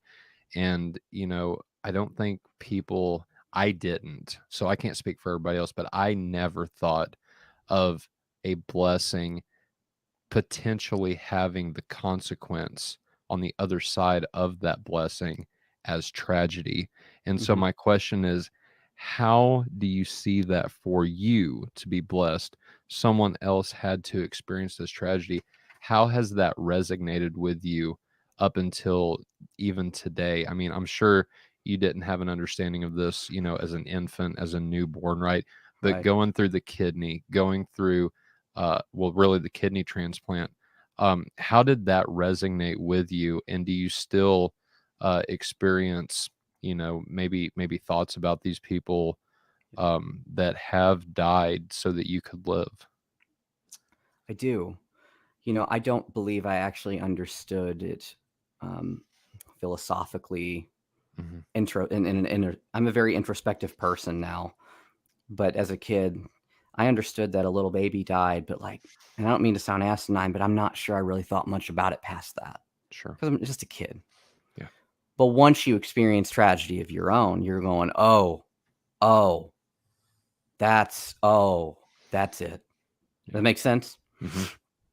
So when couples have miscarriages or insert tragedy here. Mm-hmm. So I do not feel compelled to swing a theological hammer tonight. I don't.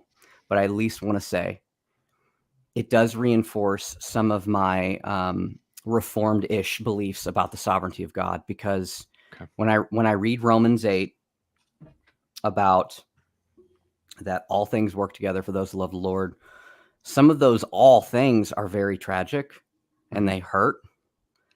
And I don't know how it's working out at this moment for the families. I don't know. But I do know that when I wrote a letter to the mother of the young lady who I have her kidney, I know she was incredibly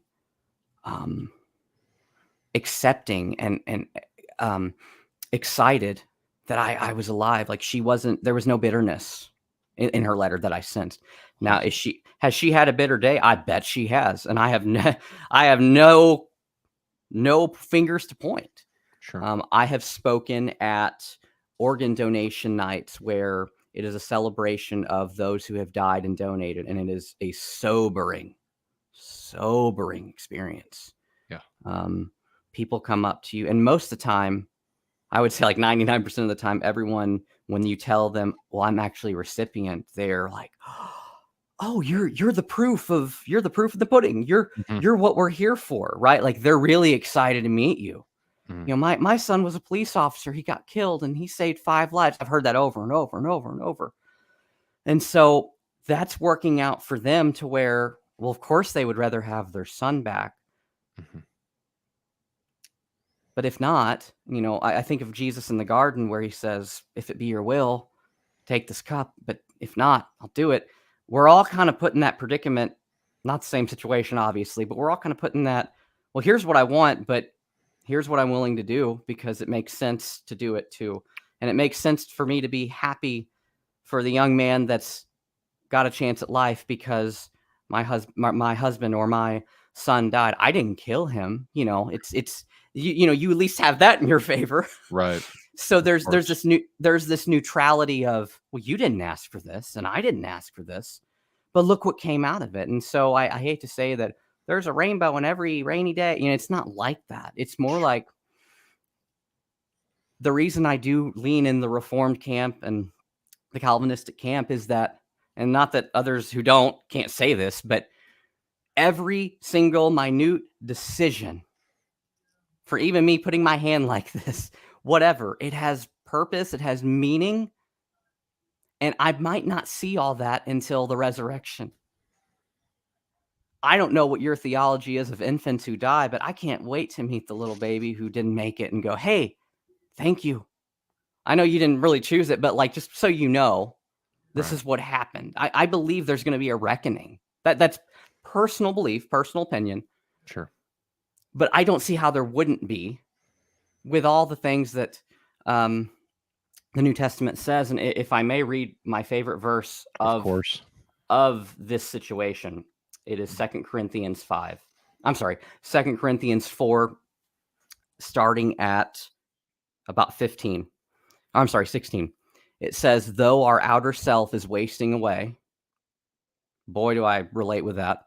Though our outer self is wasting away, our inner self is being renewed day by day. For this light momentary affliction is preparing for us an eternal weight of glory beyond all comparison, as we look not to things that are seen, but to things that are unseen.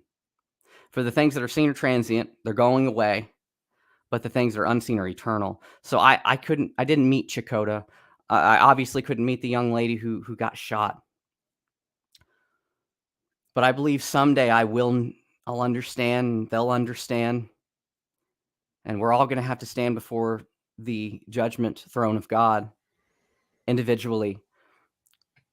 But once that all plays out, and however that all plays out, I believe there will be deep meaning, and I don't believe we would ask for it any other way once we understand.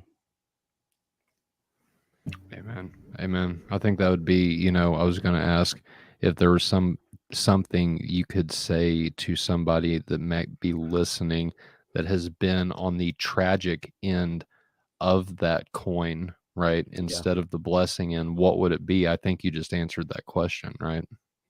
I would hope so. And I would also say I'm very fallible, and Isaiah Burridge can't make you feel better. Right. I can do my best to point you to what will, but only humbling yourself before God, even when it hurts and you don't get it, and maybe you're even mad and bitter. But when you humble and say, okay, I think you'll find a lot more meaning in that than staying mad, because I just don't think that, and I've been there, I've been mad. It doesn't get you anywhere. It doesn't get you anything. There's a reason, I believe there's a reason the Lord tells us to love our enemies. Not that any of those folks are my enemies, but sure, he's saying release yourself of the burden of their problem.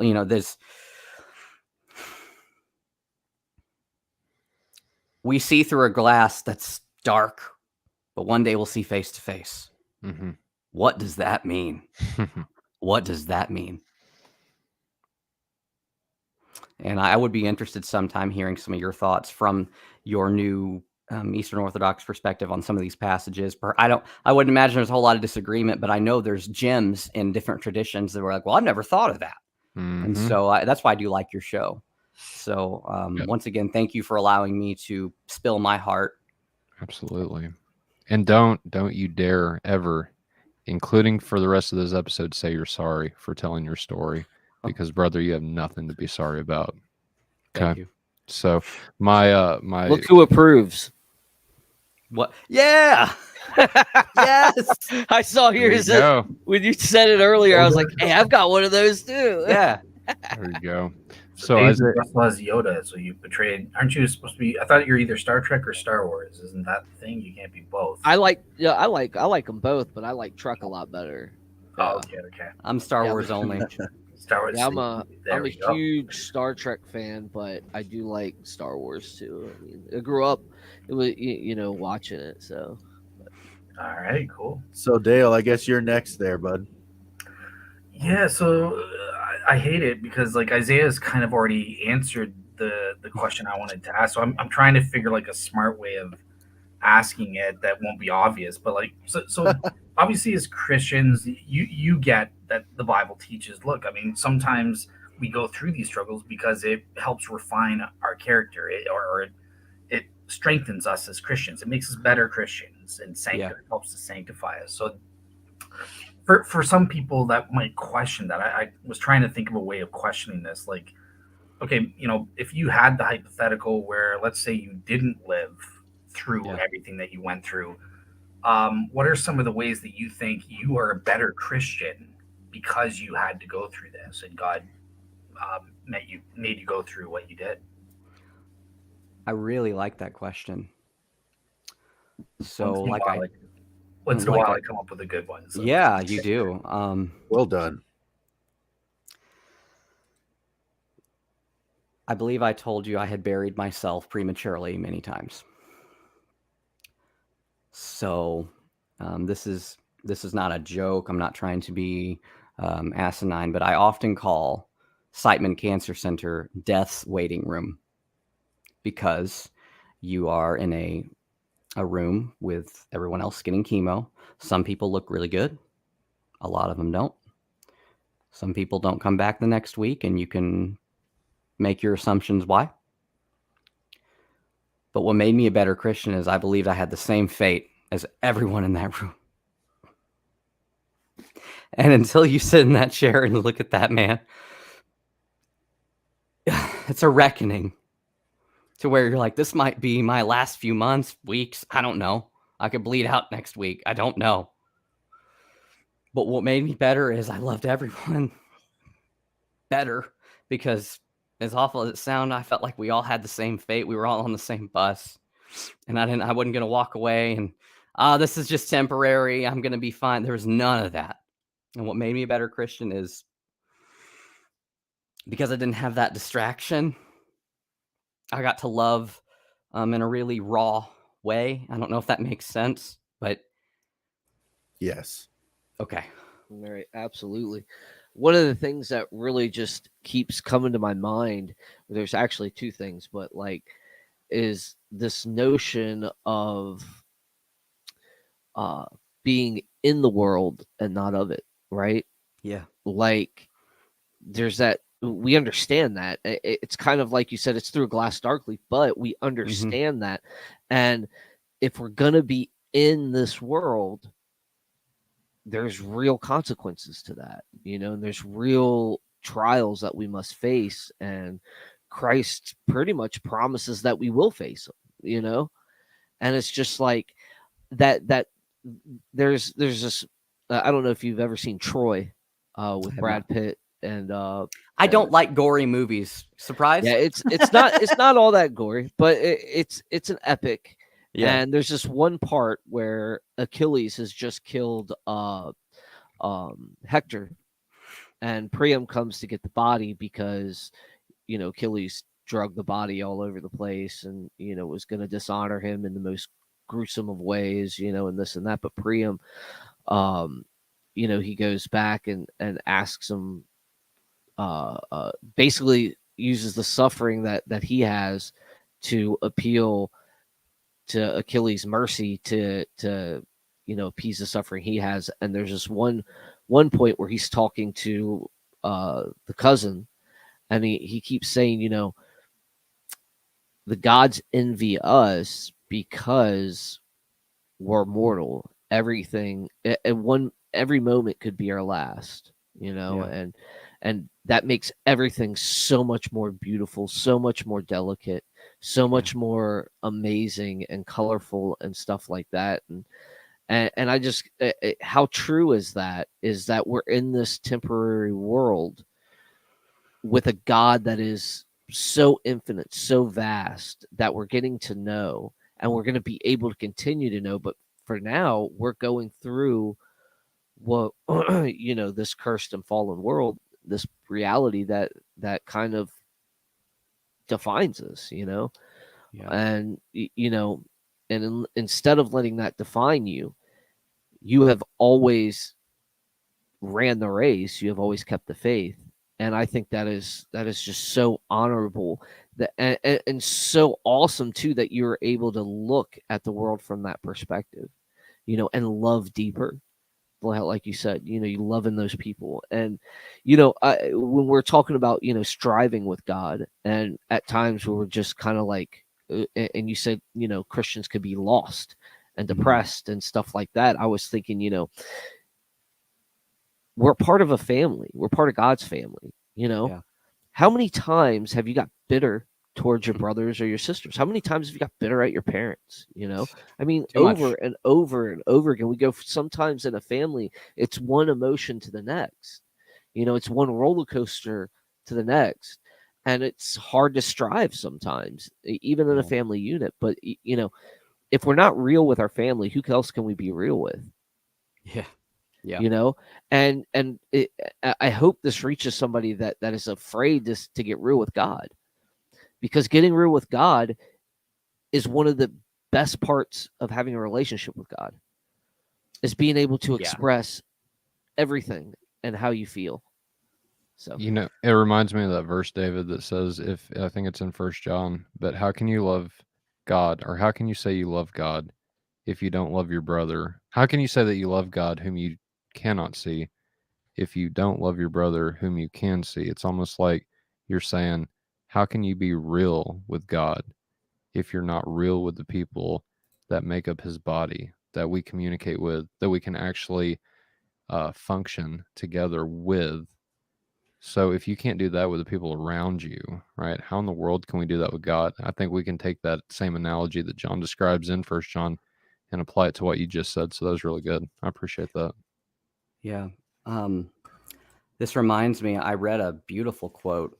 Gavin Ortland tweeted this. And Twitter is toxic cancer, just so we're clear, but there are some good things on it. And Gavin Ortland quoted C.S. Lewis, and this kind of reminded me of it. And I never thought about this. And it says, each of the redeemed shall forever know and praise some one aspect of the divine beauty better than any other creature can. Why else were individuals created but that God, loving all infinitely, should love each of us differently? Now that's mind-blowing to me, because to me, I think about the resurrection body, and when I do get to walk with Christ, I'll be able to explain to him, and this is going to sound silly, but I'll be like, man, you have no idea how good this feels. and like, he'll be able to go, well, actually I do, but I'll be like, no, I don't know. And I think we'll be able to banter, right? I don't think conversation's going anywhere. Sin's going somewhere, but emotions, I don't necessarily think all our questions will be answered in one day. I think one of the beauties of it will be finding out. Does that make sense at all? Absolutely. Cool. I often tell the guys, like Josh and Tyler and Dale, I always tell them, mankind's at their best when they're discovering new things. But go ahead, Josh. I'm sorry. I was going to say, while you were telling your story and answering the questions that they were asking, I had a couple of things that kept flitting through my head, and I've been trying more recently to write things down as they occur to me, to help myself make mental lists. Because I have a really rapid, that's a good one. I have a really rapid thinking process, and I'll have like 3-4 things going through my head at once. I feel your pain, my dude. Trying to sort through that while listening carefully, and being respectful, and I'm very active and reactive as I'm listening to something, so I try not to be a distraction. But as I was listening to you, I noticed a tendency in the way that you spoke about yourself versus the way you spoke about the events in your life.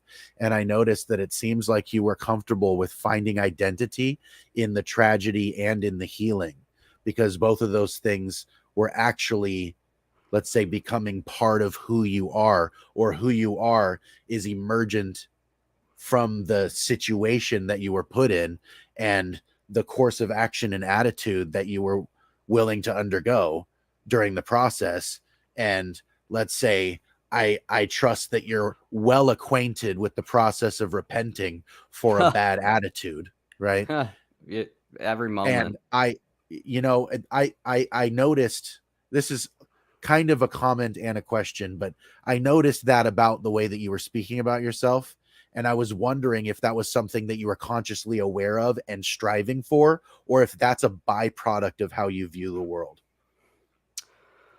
I really like that question, but may you rephrase it so I make sure I answer it correctly. Do you have a conscious desire and striving in yourself? Do you pray for yourself and your own understanding of like your own identity, because you have to understand who you are in some sense? You know, like you can't just be like, oh, my name's Isaiah. It's like there's millions of people named Isaiah. You're you. Like, what does that mean, right? You know yourself. It seems from your story that you have a relatively good understanding of yourself. What is it something that you do on purpose to try to find identity in the tragedy and in the healing? I don't believe I do it on purpose. Okay, so that's kind of what I was asking, is if that's a part of something that you like actively aim at, because it's very admirable, you know, like it's very striking for me. And so I really enjoyed, like I said, I really enjoyed your story, but that was something that really stood out to me as you were speaking, was that you seem to have this level of comfortability with both elements happening as they happen, and not reacting to them as though they're just neutralities, but like not feeling like you were like very open about your embarrassment about the processes of things, but also thankful that people were there to do them, you know, like things like that. Okay. Like, I'm finally following you. Thank you.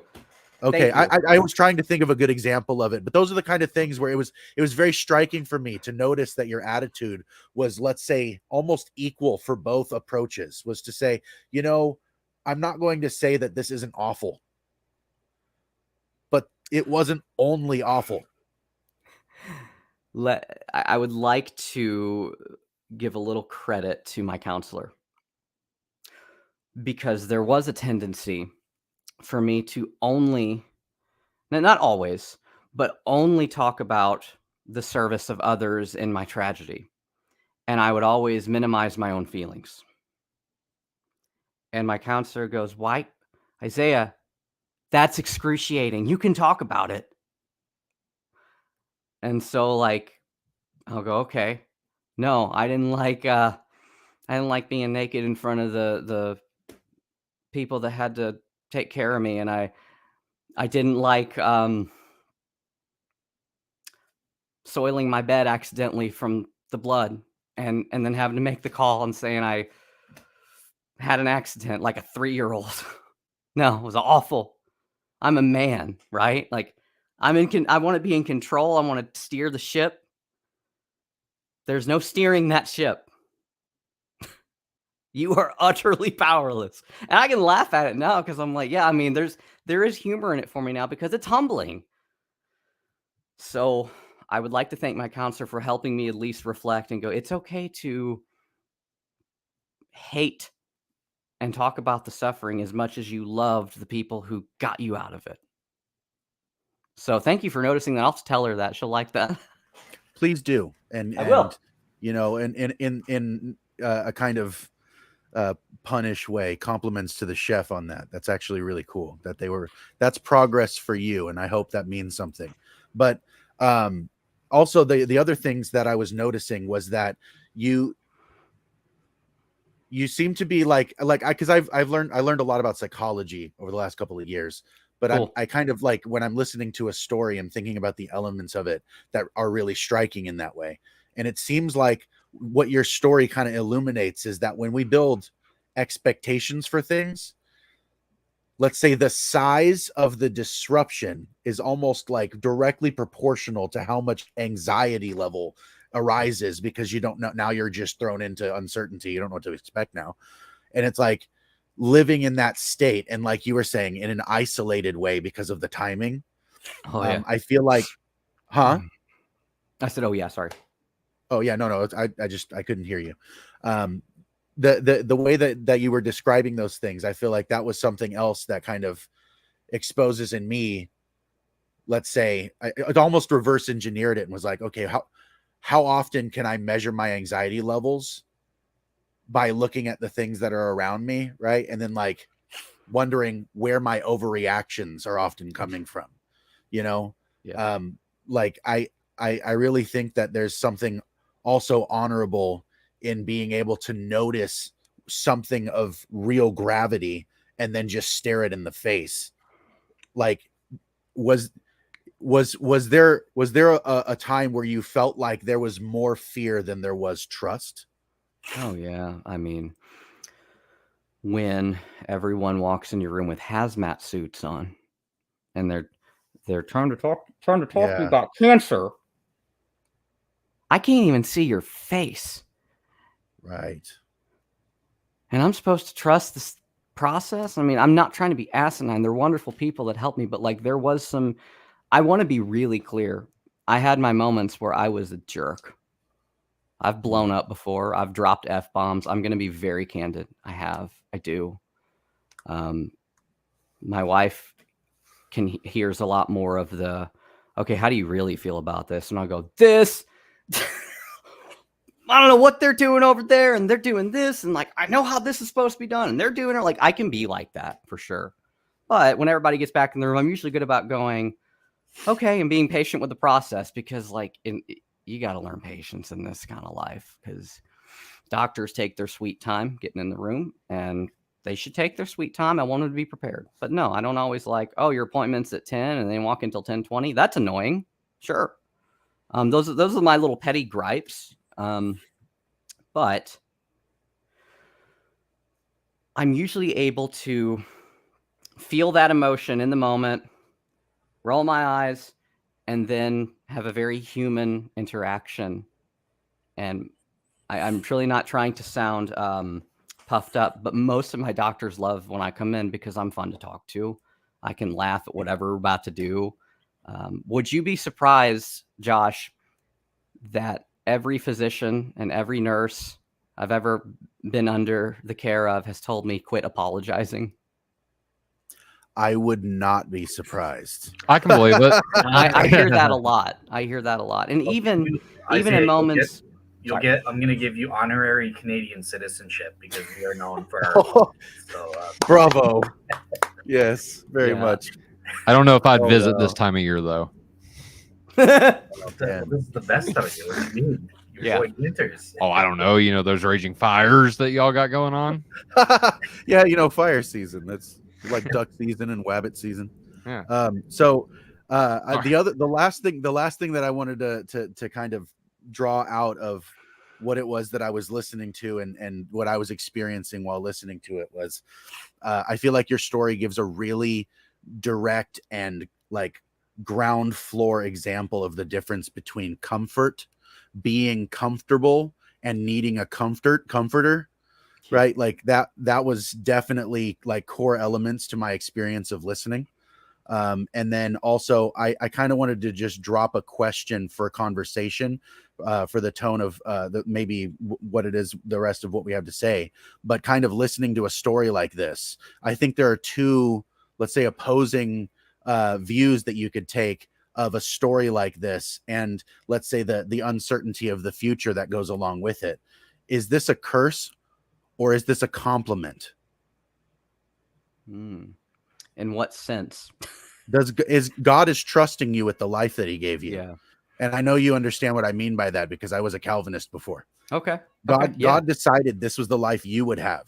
Sure. On purpose. He didn't give it to someone else. I believe and that. So, right. So is this an endearing thing? You know what I mean? Like, I think that is trusting, because Dale said something earlier in the chat, or maybe it wasn't Dale. I don't know who wrote it out, but somebody was like, I'm not sure I could have withstanded this kind of testing or temptation. Yeah, that was me. Yeah, God didn't give that to Dale. Like, Sure. That's what made me think, like, is this something that's like awful, or is this kind of almost a compliment for the kind of character that God intends on developing out of a person? That's a great question, a great way to get a new perspective. There are many days that I'm like, man, I don't even know how to live my life today. I don't even know. I don't want to say yes to anything. I don't want to commit to anything. I don't want to disappoint anybody. I don't know if I'm being the ER again next weekend. I don't know. And so, yeah, sometimes it feels like a curse. Then I have those days at Sightman where I have a human interaction with not just one person, but usually a lot of people. People open up to you when they're on the IV of chemo and all sorts of things. And those are those days where I'm like, God, I don't have fun necessarily going through this physically, but man, this is enlightening spiritually. I am so different now over the last few years. I mean, I'm still Isaiah. I still have my habits and my likes and my hates and my desires, but I'm so different on how I look at the world. I started a podcast called Depends on How You Look at It. Not to say that, oh, scripture is this little malleable thing that we can do anything we want with it. That is not what I mean by that. But what I do mean is there are different traditions, different cultures that have been doing this for 2,000 years. And if you think you have all the answers, you need to get some humility. And guess what? I got it. I've talked to Catholics. I've talked to Baptists. I've talked to Eastern Orthodox. I've had very friendly theological debates while we're both sitting on chemo, and he's talking to me about the papacy. And it's fun. We weren't mad at each other, and we both made good points, and it was a human interaction. And so I walked away going, that man feels the way he does for a reason. Instead of when you grow up in a bubble of, well, everyone's wrong and I'm right. That's a stupid way to live. Amen. Now, I think there's plenty of things that Christians have the absolute truth on that the world doesn't. Okay. Amen. But when you're talking about the body of Christ, humble yourself. And I don't mean do not defend your thoughts and theological convictions with vigor. You should. But sometimes people are going to ask you a question and you're like, dude, I haven't thought of that. I don't have an answer. I got to go home. And then maybe you walk away with a different perspective. I don't want to drone on here, but believe it or not, I used to think my friend Chris Date was crazy because he was a physicalist. He believes that when he dies, that he will not awake until the resurrection. Okay. And I just thought, well, that's some fringe belief. And it kind of is, depending on how you look at it. But then like we had a conversation and another conversation. And then I was told I was kind of terminal. And then I had to think about, well, wait a minute. If I die and it's like, oh, I get to see my loved ones while I'm up there, I can look down from heaven. I don't want to see my wife crying. I don't want to see my mother devastated. I don't want to see my cat wandering around the room, wondering where I'm at. I don't want to see that. I'd rather be dead. And so like that, I'm not saying I'm a physicalist because I'm not, but I at least got in the frame of mind to where maybe that's better. Maybe it's better I don't see it until I see face to face in perfection. So that was one thing I walked away with differently during the cancer struggle with the soul, the immaterial soul.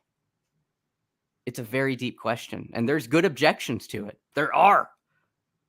I still remain a dualist. I still remain pretty much traditional. I die and be with the Lord until the resurrection, but I can't defend it as good as I used to because I realized that the text I was using don't have to be read that way. And so now it flies all over me when I hear people just destroy Christian brothers and sisters over very tertiary issues. It just flies all over me because I'm like, you haven't walked where they have. They came to that for a reason. It didn't happen in a vacuum. So I'm sorry to go on a rant there, but that was a big thing that at least became in flux for me during this because I'm like, I don't know if I want to look down. Will I be sad? Will he wipe away the tears I see? Is that what that means in Revelation? Well, is that the new creation? And then you're like, well, it's complicated and it depends on how you look at it. I'm done. Right on. Right Right on. on. Well, we're at the 2-hour mark, guys, and All right. I wrote Oh, down I did it again. some practical steps. No, you're good, bro. You're good. I've enjoyed this conversation for sure. But I did want to get to the heart of practicality. And I think, just listening to your story, Isaiah, listening to the way that we've all been kind of interacting with each other now after your testimony, I wrote down 4 key things. If you guys want to add some to that, you're more than welcome. But these are the things that I wrote down, and then I think we'll close.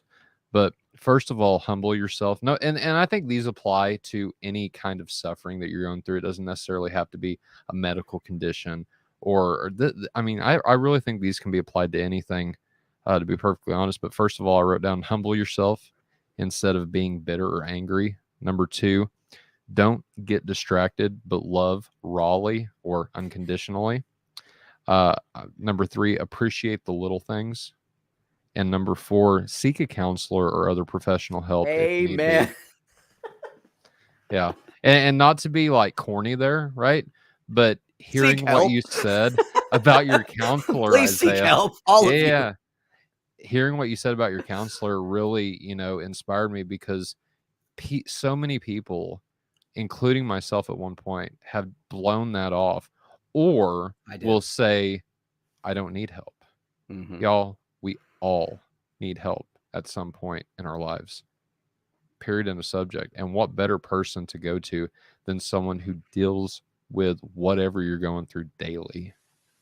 That's the people to go to. That's the people to see. So don't be embarrassed about having to seek help from somebody. If you need to talk to someone about whatever it is you're going through. If you want to email me, faithunaltered@gmail.com. Now, I'm not a professional, but I will talk to you about whatever it is you want to talk about. Hit any of these guys up on Facebook or Agreed. YouTube or I'm TikTok. open to talk. Yeah. Hit them up. We will listen to you. We will give you our personal opinions. I don't think any of us are experts whenever it comes to, certain things. Josh is. Yeah. Josh is. Yeah, he's getting close. But we've all walked with Christ for a significant time now. And we all have been in, not necessarily your shoes, Isaiah, but we've all been in, and I think we can all say we know what it is to suffer. But then there you go. Perspective is everything whenever it comes, especially to that word. So that's all I've got, guys. If we want to, we'll do like a quick, 5 minutes, one line. If there's anything you would add to that list of practicality or practical steps, what would you add? David, go ahead. I don't think I'd add too much more than what you just said. I do believe that part of the problem of why people don't seek help or get help is we've kind of not been real with our family, like we were saying earlier. I don't think we're real with each other. A lot of times, I think we try to hold too much in, and we're not taking the example that Christ gave us, where we all should come to a table to talk. We should have partners, accountability partners, friends that we can just open up to and really share with over a meal and a bottle of wine or red cream soda for Dale. I mean, it just doesn't matter. We got to get real with each other. We've got to be able to lead, not just lead by example, but be the example ourselves and do it. So I think that's all I would add to that. Plus, I like I said, I've really enjoyed this talk as well, and I really enjoyed Isaiah, and I wanted to come back on in 10 more years on his birthday, and we'll have another one. That's right. See what else. We'll I don't know schedule if it I got now. 10 years. Hey, you said you don't know. Okay. I don't know. I'm You just defy saying. the I odds, don't bro. know, We're bro. scheduling Yeah. it now. Yeah. So June Put it in your 16th, calendar. Hey, if I have to, 2030, if I have to get a witch 2033. from indoor, there if you I have go. to get a witch Ooh, from that's indoor, weird. You guys no, are I'm joking. twins, honestly. You guys both laugh the same way. It's crazy. It's you guys are twins. Yeah. They need to dress up as each other this year for Halloween.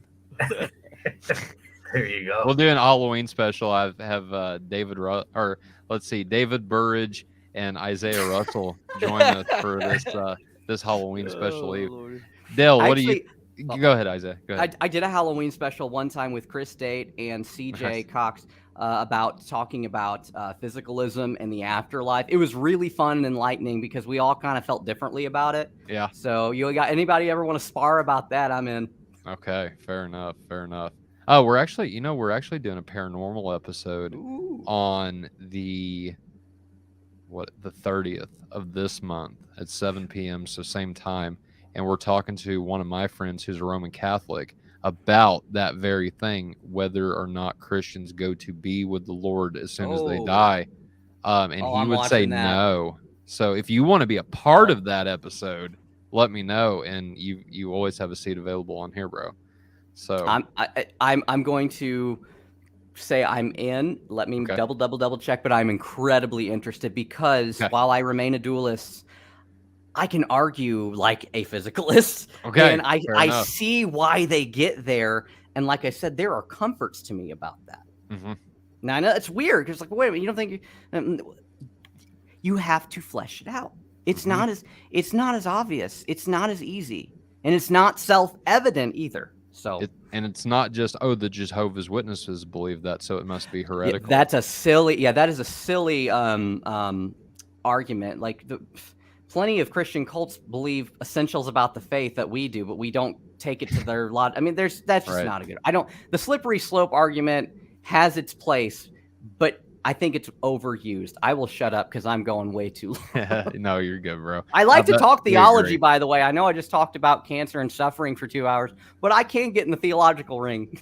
Let's do it on the 30th. If you're All in, right. if it works out for you, let's do it on the 30th. Cool. Dale, so let's get to you. We'll Yeah, go to so- Josh next, and then we'll wrap up with Isaiah. But is there anything that you would add to my practical points that I made? To your practical points, no, I think just the first thing that I mentioned as my question, like that, again, like one of the keys to not suffering is we have to learn to not compare yourself to others. Yeah. Be content with what God has given you in your life, right? I always remember this: never try to prove yourself, just improve yourself. Amen. Yeah, that's a good old Beaver Cleaver's daddy in Leave It to Beaver show.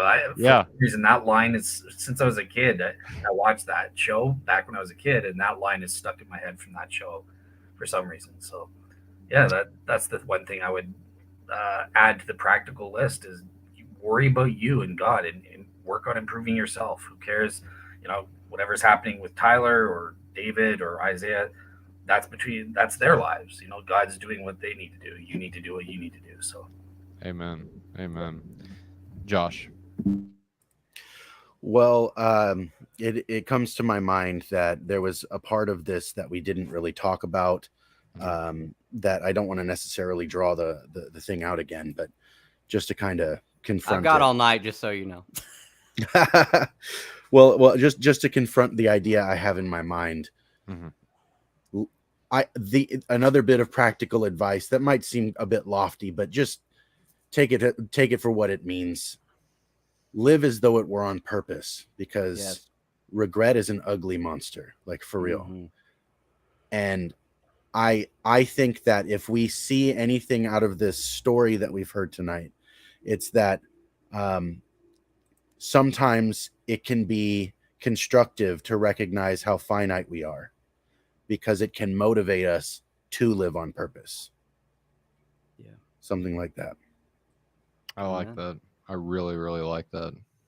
Isaiah, saving the first shall be last and the last shall be first, right? Saving the best for last. Is there anything that since you've went through all this, I'm sure there's a million more things that you could add to this list, but if you could pick one more thing to add to the list, or if there's anything, if there's nothing, that's cool too. But if there's one more thing that you could add to my list of practical steps people could take in the midst of suffering, keeping their faith in the midst of suffering, what would it be? I'm going to sound like a Roman Catholic, but That's fine. There is a tendency to sometimes suppress the role of works in one's salvific experience. Mm.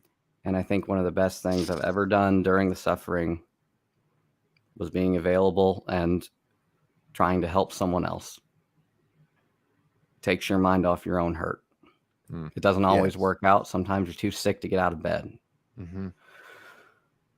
But I have a couple transplant friends, and I'm not as good as I could be about spending time with them, but there's a lot of lonely people out there, and somebody needs a friend. I know I did. You find out who your real friends are when you go through something like that too, by the way. Mm-hmm. There's social tragedy amongst it too. So I don't mean to be cliche, but strive for eternity and do something that's going to count when you wake up on the other side, however that looks. And I fail every day at doing it perfectly, but like I said, in death's waiting room at Simon Cancer Center, it's just different. You get to know people a lot better than people are very guarded at a restaurant or whatever. But when you're all facing each other open, it's kind of awkward. Be there for someone else. And by the grace of God, my stories inspired other people to keep going because they were getting pretty sick of it too. Mm-hmm. So work out your own salvation with fear and trembling. Amen. Amen. Amen. I'm pleased. Are you pleased, Josh? On your pleased, pleased Josh. scale, 1 No. to 10, Oh, how okay. pleased? Well, my joke. It is a severe magnitude. of sorry. pleased.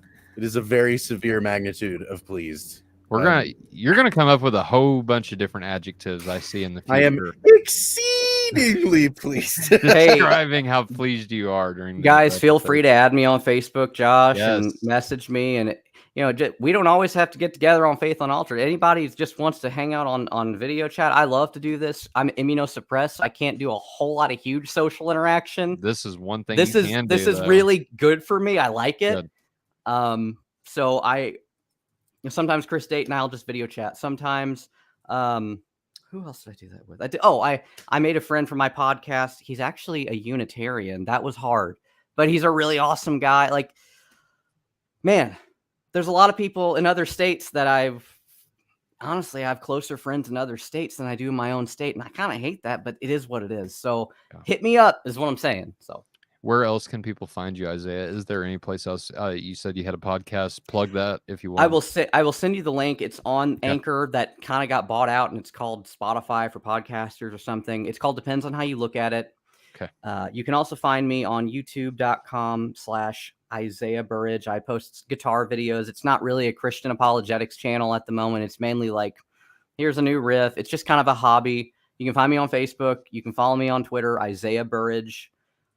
Yeah, I'm on all the basic social media, and I probably should get more active in this again. But since my dad died, I've been incredibly depressed, and it's a really weird grief, and I'm still learning how to cope with it. It's very difficult. It's a whole new grief that I thought I knew, man. Like I thought, I knew when he was dying. Like I know he's dying. This is going to be awful.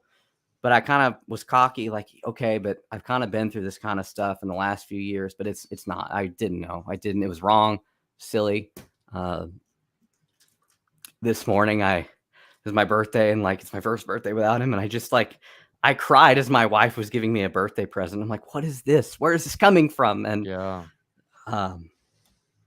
so sorry to bring the ship down with that, but if you have godly parents, or if you have parents that you can go see and love, go take your mom to dinner or something, or your dad. Do it on purpose. Do it on purpose. Yeah.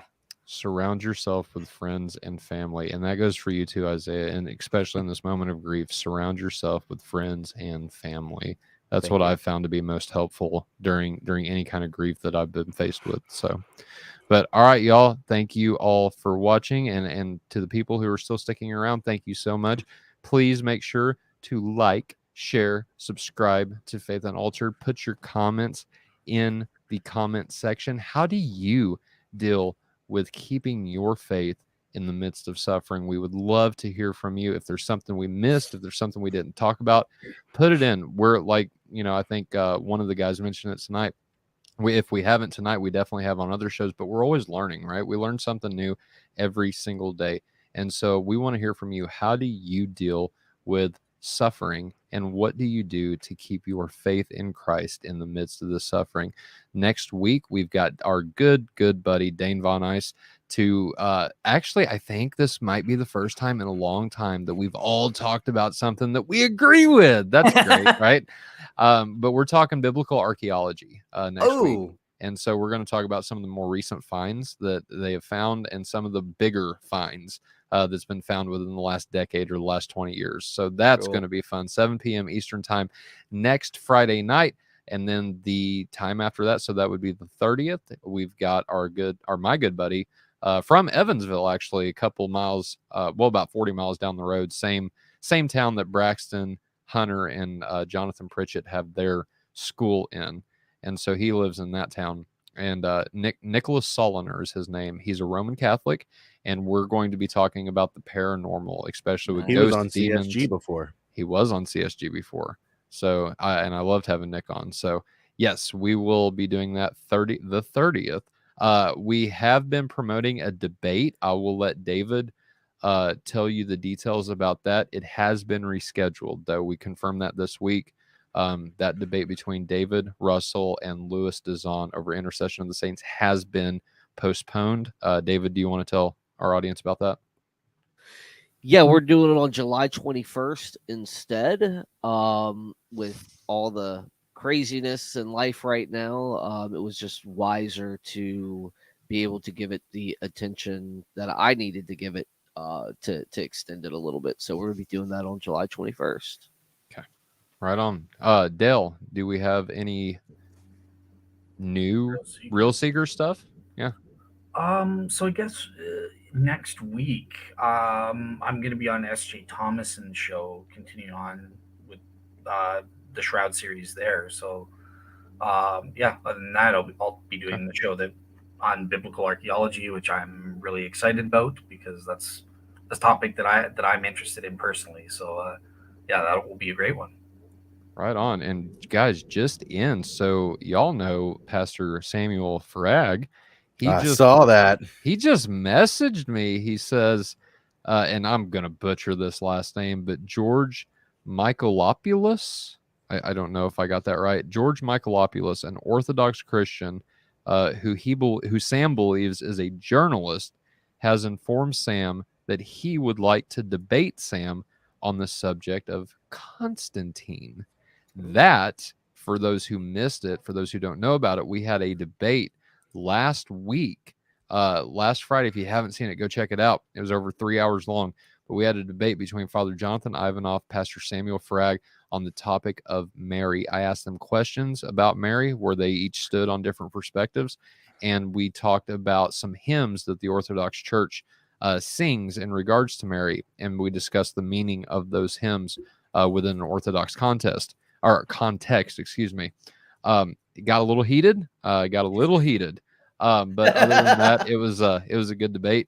And so that's the Sam who just messaged me that. So I told him, let's do it.